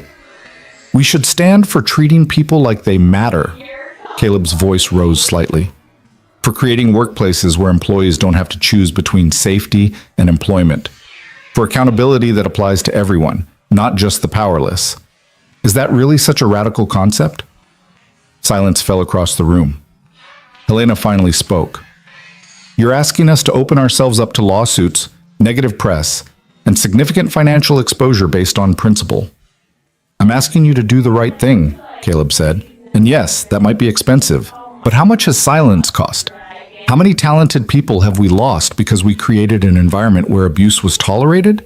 How much productivity, innovation, and loyalty have we sacrificed to protect people who don't deserve protection? Another board member, a younger man named David, spoke up. I'd like to hear Ms. Chen's testimony directly. Before we make any decisions, I think we owe her that. She signed an NDA, Vance said quickly. Which we can release her from, Vivian countered. And should. David's right. We should hear from her directly. After 2 hours of debate, the board agreed to 3 things. Jessica Chen would be released from her NDA, invited to testify, and offered preliminary compensation for the mishandling of her case. Robert Brennan would be placed on administrative leave pending full investigation, and Caleb's team would present a comprehensive review of all NDA settlements within 60 days. It wasn't everything Caleb wanted, but it was progress. As the board members filed out, Helena stopped beside him. You have courage, Mr. Mercer. I'll give you that. But courage without political intelligence gets crushed. Watch your back. It wasn't quite a threat, but it wasn't reassurance either. So, Jessica Chen agreed to meet with them on Thursday afternoon at a coffee shop far from Ashford Industries headquarters. Caleb went with Marcus, not wanting to overwhelm her with too many people. She was 32, petite, wearing a blazer that looked like armor against the world. Her eyes were wary when they sat down. Thank you for meeting with us, Caleb said gently. I know this isn't easy. Why are you doing this? Her voice was sharp. It's been 2 years. I moved on, got a new job, and now you want to drag it all back up? Because what happened to you was wrong, and the man who did it is still there, still in a position to hurt other people. Caleb kept his voice quiet. I'm not asking you to do anything you're uncomfortable with, but if you're willing to talk to the board to tell them what really happened, it could change things. Change things for who? For you? So you can feel good about your new job? Jessica's hands were trembling around her coffee cup. You have no idea what it cost me to come forward the first time. The meetings with lawyers who made me feel like I was lying. The settlement that felt like hush money, leaving a job I loved because staying meant seeing his face every day. You're right, Caleb said.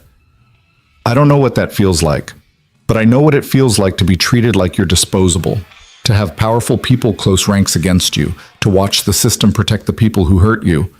Something shifted in her expression. You're the janitor, the one who saved Vivian Ashford. Yeah. I saw what they did to you. The news, the articles, all of it.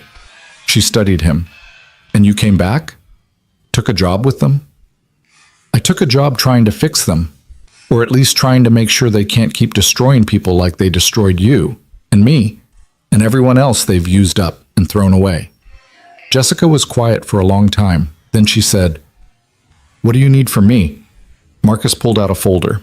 We'd like you to tell the board what happened. Your full story, unedited. We'll be there to support you. And afterward, we'd like to offer you a formal apology from the company and compensation for the harm done. Not hush money this time. Actual acknowledgement of wrongdoing. What happens to Brennan? If your testimony supports what we've already documented, he's terminated and will recommend policy changes to make sure this can't happen to anyone else. Jessica looked between them, her expression unreadable. Finally, she nodded. Okay, I'll do it. Not for you. For every woman who comes after me. So they don't have to go through what I went through. Thank you, Caleb said. Don't thank me yet. I might change my mind. But there was steel in her voice now. When do you need me? Next Tuesday, board meeting. We'll prepare you beforehand, walk you through what to expect. Jessica left 30 minutes later, and Caleb sat with Marcus in the suddenly quiet coffee shop. That was hard to watch, Marcus said quietly. Yeah. Caleb thought about Jessica's trembling hands, the way her voice had cracked when she talked about leaving her job. This is going to keep happening, isn't it? Every case we reopen, we're going to re-traumatize people all over again. Probably, but we're also giving them something they didn't have before. Validation, accountability, the knowledge that someone finally believes them and is willing to fight. Is that enough? It's more than they had yesterday. The weekend before Jessica's testimony, Gordon Price published an op-ed in the Wall Street Journal titled, "When Corporate Virtue Signaling Goes Too Far." He didn't name Caleb directly, but the implications were crystal clear. Vivian's employee welfare initiative was performative nonsense designed to distract from real business concerns. Caleb read it Sunday morning while Lily ate cereal and watched cartoons. Each paragraph was a masterclass in manipulation, twisting facts just enough to seem credible while painting Vivian as unstable and Caleb as an unqualified opportunist. His phone rang. "Vivian." "I saw it," Caleb said before she could speak. "We're releasing a response. My communications team is drafting it now." "Don't." Caleb surprised himself with the certainty in his voice. "Let me respond. Publicly. On my own terms." "Caleb, Gordon is a professional manipulator. If you engage directly, then people will see exactly who we are. Not corporate PR speak, not carefully managed messaging. Just the truth." He took a breath. "Trust me. Please." Vivian was quiet for a moment, then, "Okay, but run it by me first." Caleb spent 2 hours writing. Not a polished corporate response, but something raw and real and entirely his own. He sent it to Vivian, who called back immediately. "This is perfect," she said. "Publish it." He posted it on LinkedIn that afternoon, a direct response to Gordon's op-ed. "Mr. Price calls employee welfare virtue signaling. I call it basic human decency. He says I'm unqualified for my position. He's right. I don't have an MBA or decades of corporate experience. What I have is first-hand knowledge of what it's like to be treated as disposable. I've been the person choosing between rent and food. The parent working 2 jobs and still falling short. The employee who gets destroyed for doing the right thing. Mr. Price thinks that makes me unqualified. I think it makes me exactly the right person for this job. Because I'm not here to protect corporate image, I'm here to protect people. And if that makes the comfortable uncomfortable, then we're doing something right." The post went viral within hours. Thousands of shares, comments from workers across industries sharing their own stories of being chewed up by corporate machinery, news outlets picking it up, and buried in the avalanche of support was a message from Gordon himself. "You have no idea what you've started. Enjoy it while it lasts." Caleb read the threat and felt something harden in his chest. Let him try. Tuesday's board meeting was different from the first. This time, Jessica Chen sat beside Caleb, her posture rigid with tension. Vivian had arranged for a trauma counselor to be available if Jessica needed support. Marcus and Priya flanked them like bodyguards. Helena called the meeting to order. "Ms. Chen, thank you for being here. We understand this is difficult. Please tell us in your own words what happened." Jessica's voice was quiet at first, but it grew stronger as she spoke. She described 18 months of escalating harassment from Robert Brennan, comments about her appearance, unwanted touching disguised as mentorship, requests to meet privately that made her skin crawl. And when she finally reported it to HR, the immediate pressure to settle quietly. "They told me filing a formal complaint would damage my career," Jessica said, "that it would be my word against his, and he was well respected. They offered me money to sign an NDA and leave. I felt like I had no choice."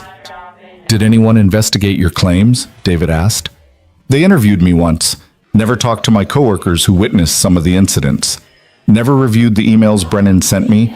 Never checked his calendar to verify the private meetings he kept requesting. They just made it go away." Her voice cracked. "Made me go away." Richard Vance shifted uncomfortably.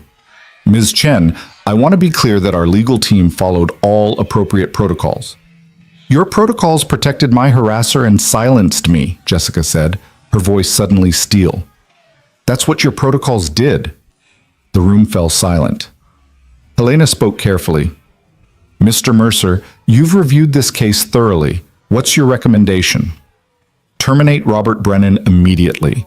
Issue a formal apology to Ms. Chen, compensate her for lost wages and emotional harm. And most importantly, reform the entire complaint process so this can never happen again." Jeez. Caleb pulled out the policy proposal his team had spent 2 weeks developing. "We need independent investigation of all harassment complaints. We need to eliminate NDAs in settlement agreements. We need to protect complainants instead of punishing them. And we need real consequences for people in power who abuse it. That's a complete overhaul of our legal protocols, Vance protested. Yes, Vivian said. It is, because our current protocols are designed to protect the company's reputation at the expense of our employees' safety. That ends now. The debate lasted 90 minutes, but when the vote came, it was 8-4 in favor of Caleb's recommendations. Robert Brennan was terminated effective immediately. Jessica Chen received a formal apology and compensation package, and the policy reforms would be implemented company-wide within 60 days. Jessica Chen walked out of that boardroom with her head high for the first time in 2 years. Caleb watched her shake Vivian's hand, watched something like hope flicker across her face, and felt the enormity of what they'd just accomplished settle into his bones. One case, one woman vindicated. It was a drop in an ocean of injustice, but it was a start.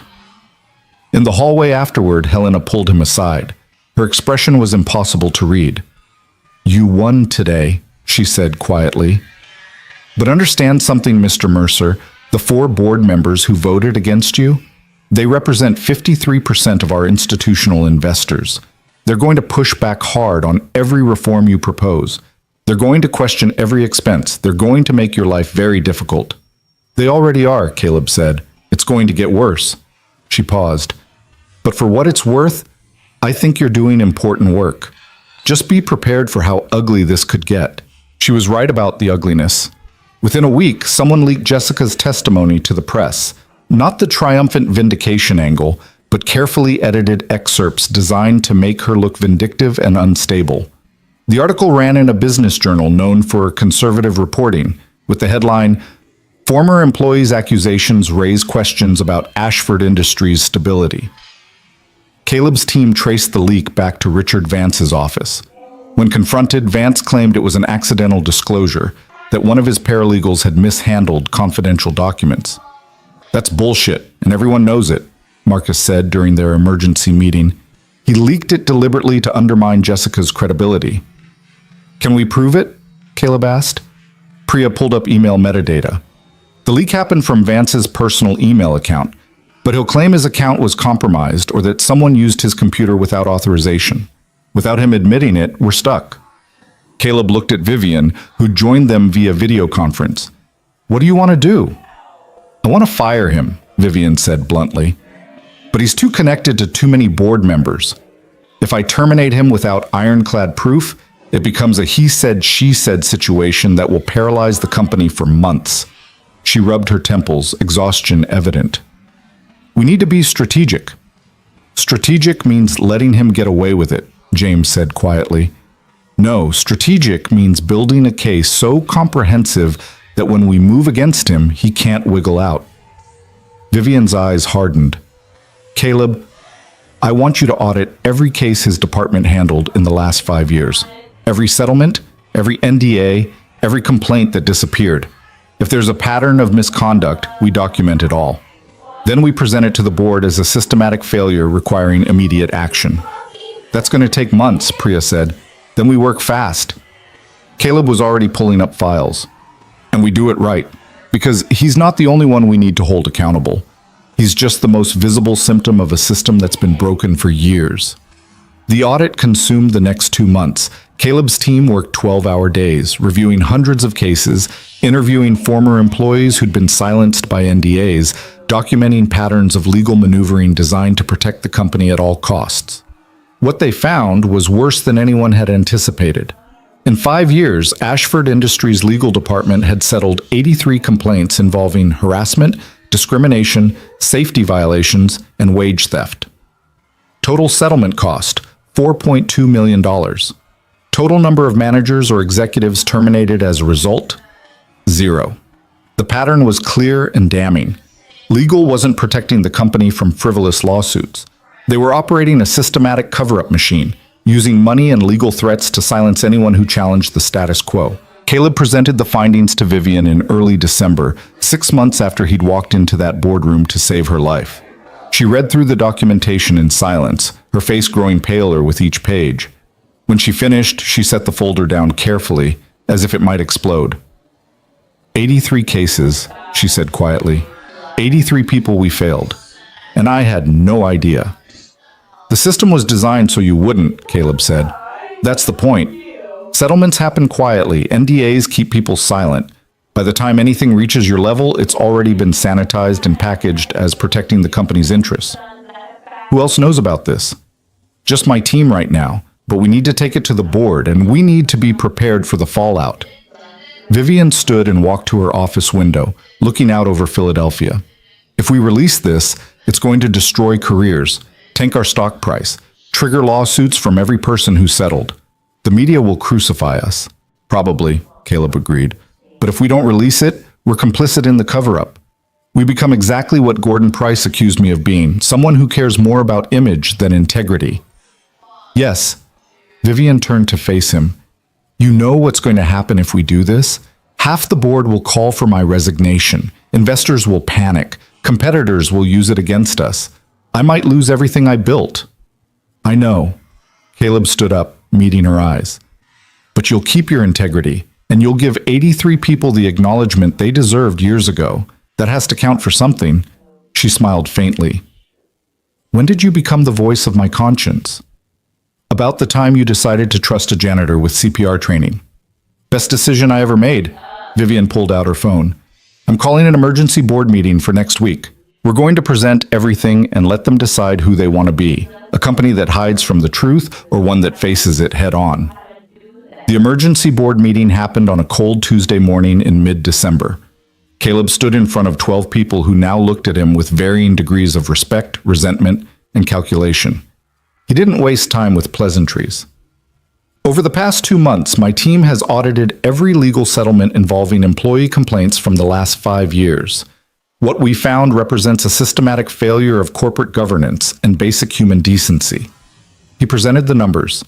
83 settlements, $4.2 million, zero accountability for perpetrators. The patterns were undeniable.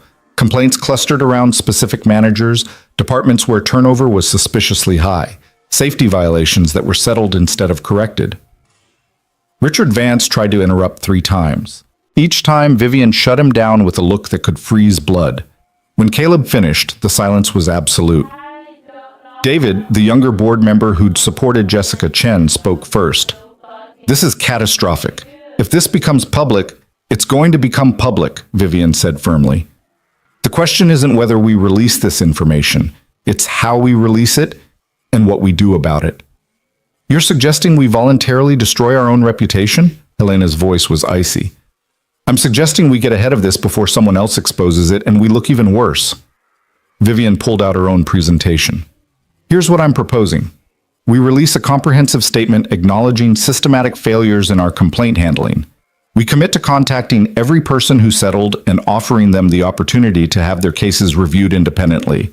We terminate Richard Vance and anyone else who participated in the cover-up. And we implement the policy reforms Caleb's team developed.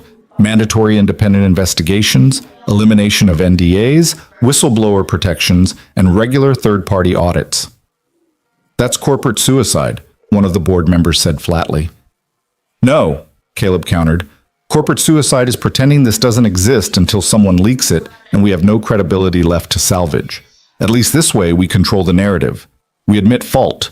We commit to change. We become an example of what corporate accountability actually looks like. That's idealistic nonsense, another board member scoffed. The market will destroy us. The market might surprise you, Vivian said. Consumers are demanding ethical behavior from companies. Employees are demanding safe workplaces. Investors are starting to recognize that ESG compliance isn't just good PR, it's good business. We have a chance to lead on this issue instead of being dragged into it kicking and screaming. The debate raged for 3 hours.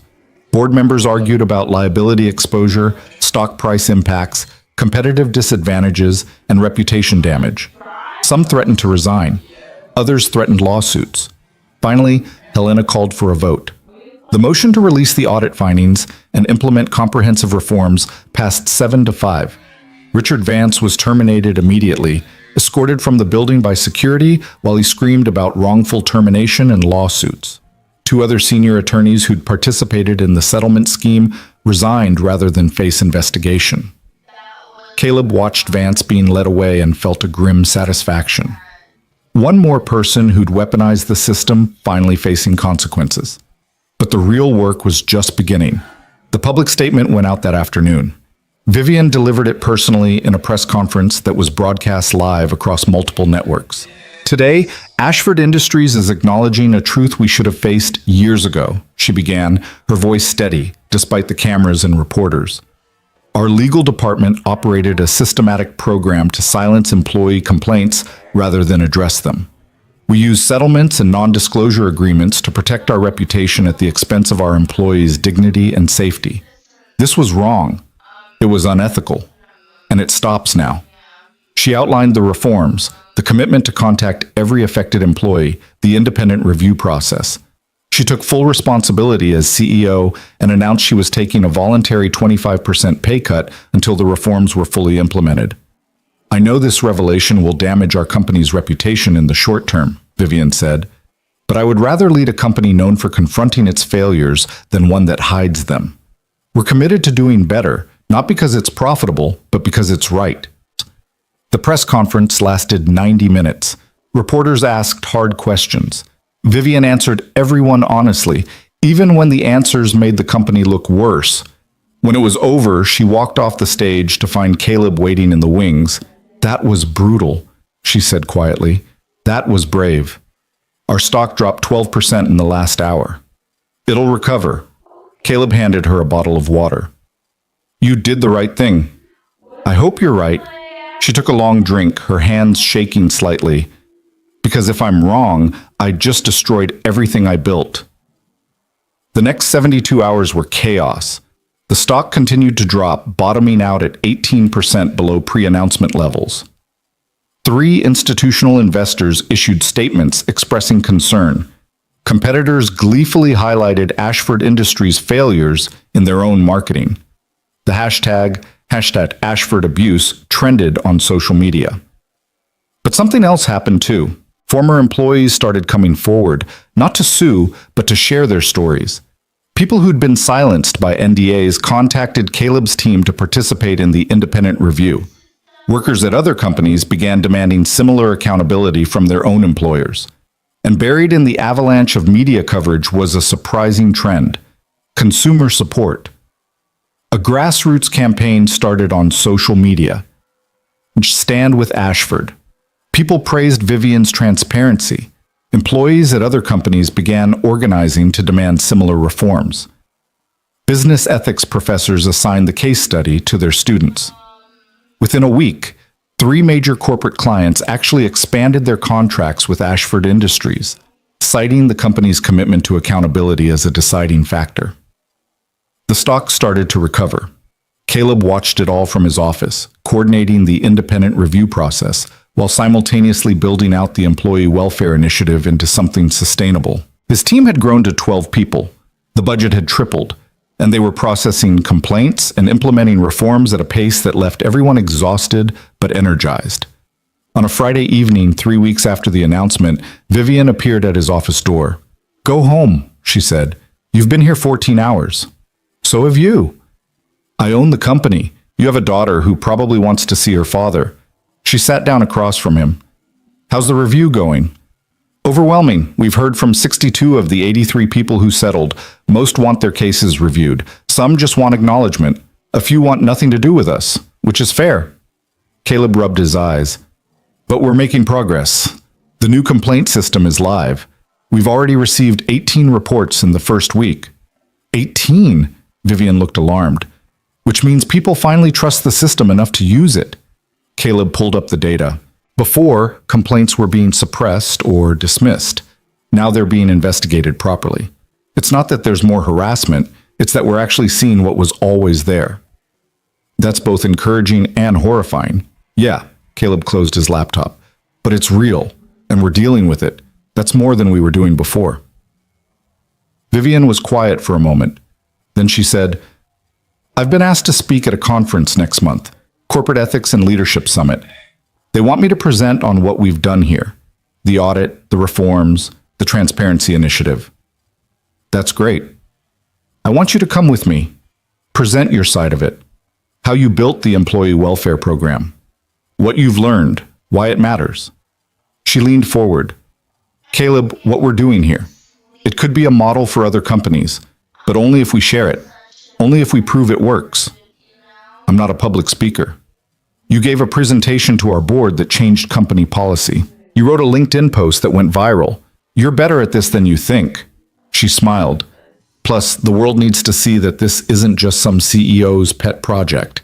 It's a fundamental reimagining of how corporations treat employees. And that message is more powerful coming from you than from me. Caleb thought about it.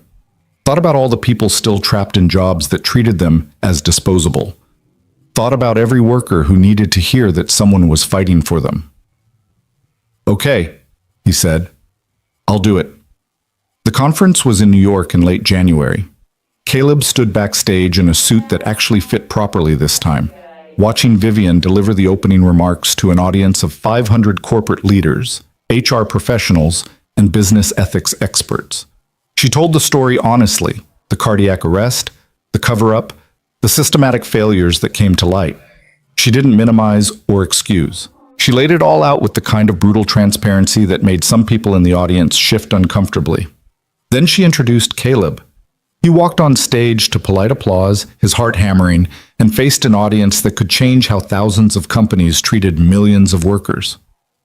6 months ago, I was a janitor working 2 jobs to support my daughter, he began. I had no corporate experience, no business degree, no connections or credentials that would qualify me to be standing here today.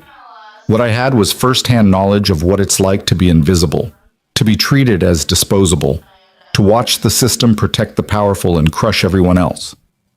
He told his story, the CPR, the beating, the firing, the public destruction. He didn't dramatize or embellish. He just told the truth.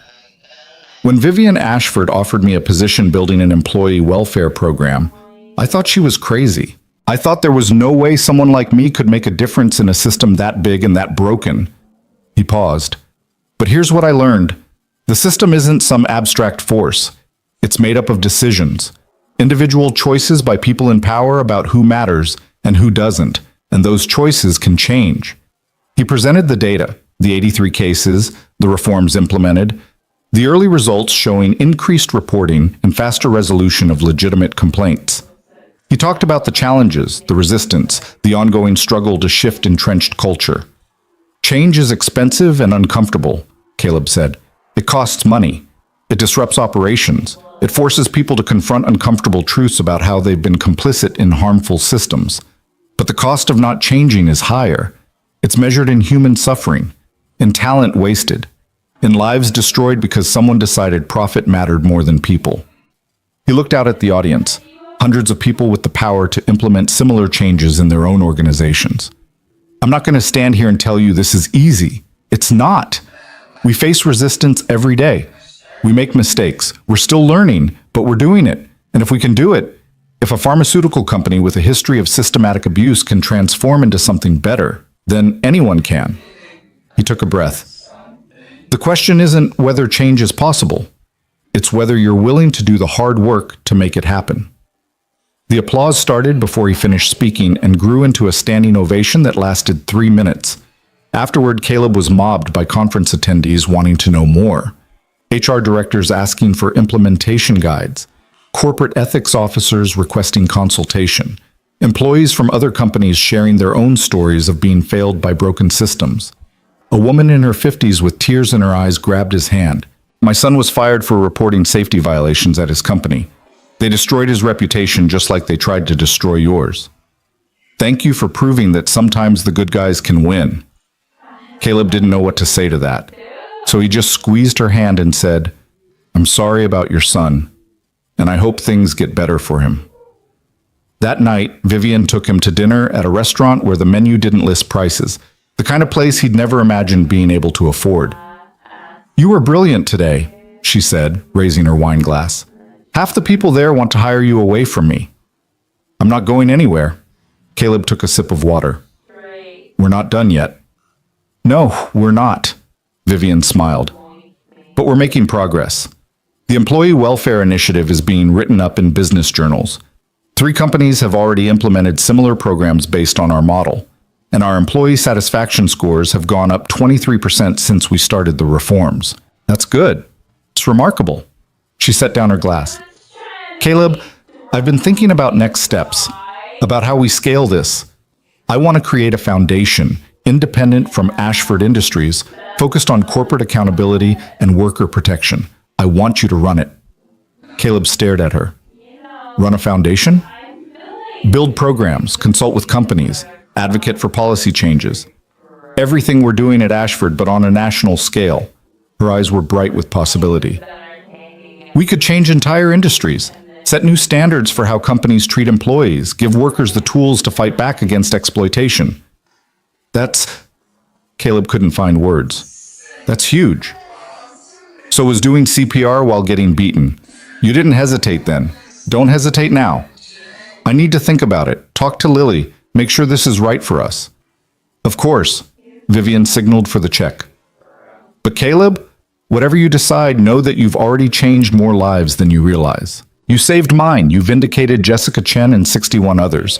You've built a model that's influencing companies across the country. That's not small. That's legacy. The drive back to Philadelphia gave Caleb time to think about how far he'd come in 6 months, about the life he was building for Lily, stable housing, good schools, a future that didn't involve constant panic about money, about the people his work was helping. But he thought most about Gordon Price's words during that first confrontation. You have no idea how things work in the real world. Gordon was wrong.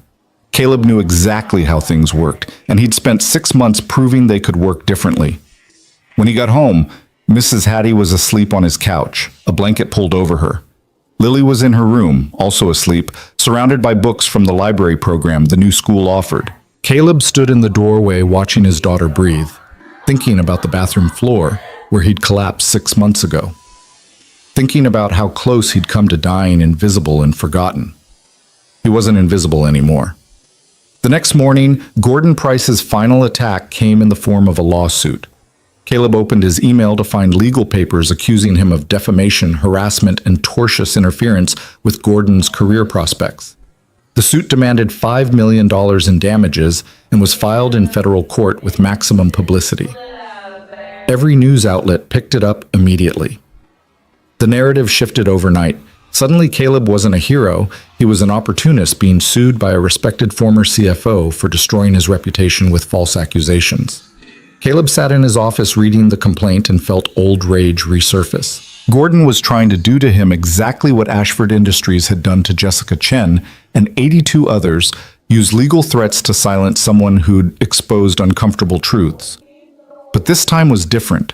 This time, Caleb had resources, had Vivian's full support, had documentation of every statement he'd made, had video evidence, witness testimony, and a paper trail that proved everything he'd said about Gordon was true. Vivian's legal team, the new one, not Vance's corrupt department, filed a motion to dismiss within 48 hours. They attached the security footage showing Caleb being beaten while saving Vivian's life, the internal memos showing Gordon orchestrating the cover-up, the payment records proving he'd paid a reporter to run a false story. The motion was devastatingly thorough. Gordon's lawyers tried to fight it, tried to claim the evidence was taken out of context, tried to argue that Gordon had acted in good faith to protect the company. The judge dismissed the case with prejudice 3 weeks later, calling it a transparent attempt to weaponize the legal system against someone who exposed legitimate corporate misconduct. Gordon tried to appeal. The appellate court refused to hear it. 2 months after filing his lawsuit, Gordon Price was effectively unhireable in the pharmaceutical industry, facing his own legal problems from former employees he'd helped silence and watching his reputation crumble the way he'd tried to destroy Caleb's. Caleb didn't celebrate. There was no satisfaction in watching someone else fall apart, even someone who'd tried to destroy him. But he did feel vindicated and safe. For the first time in his adult life, he felt safe. Spring came to Philadelphia with cherry blossoms and warm rain. Caleb stood on the balcony of his apartment, the one with 3 bedrooms and no roaches, watching Lily play in the courtyard below with other kids from the building. His phone buzzed. A text from Vivian. Board approved the foundation. We launch in June. Still want to run it? Caleb thought about the woman at the conference whose son had been destroyed for reporting safety violations. Thought about Jessica Chen and the 61 others who'd finally gotten acknowledgement. Thought about every worker still trapped in systems designed to exploit them. He typed back, "Yes, let's build something that lasts." That evening, Lily asked him to help with her homework, a school project about heroes. She'd chosen to write about him.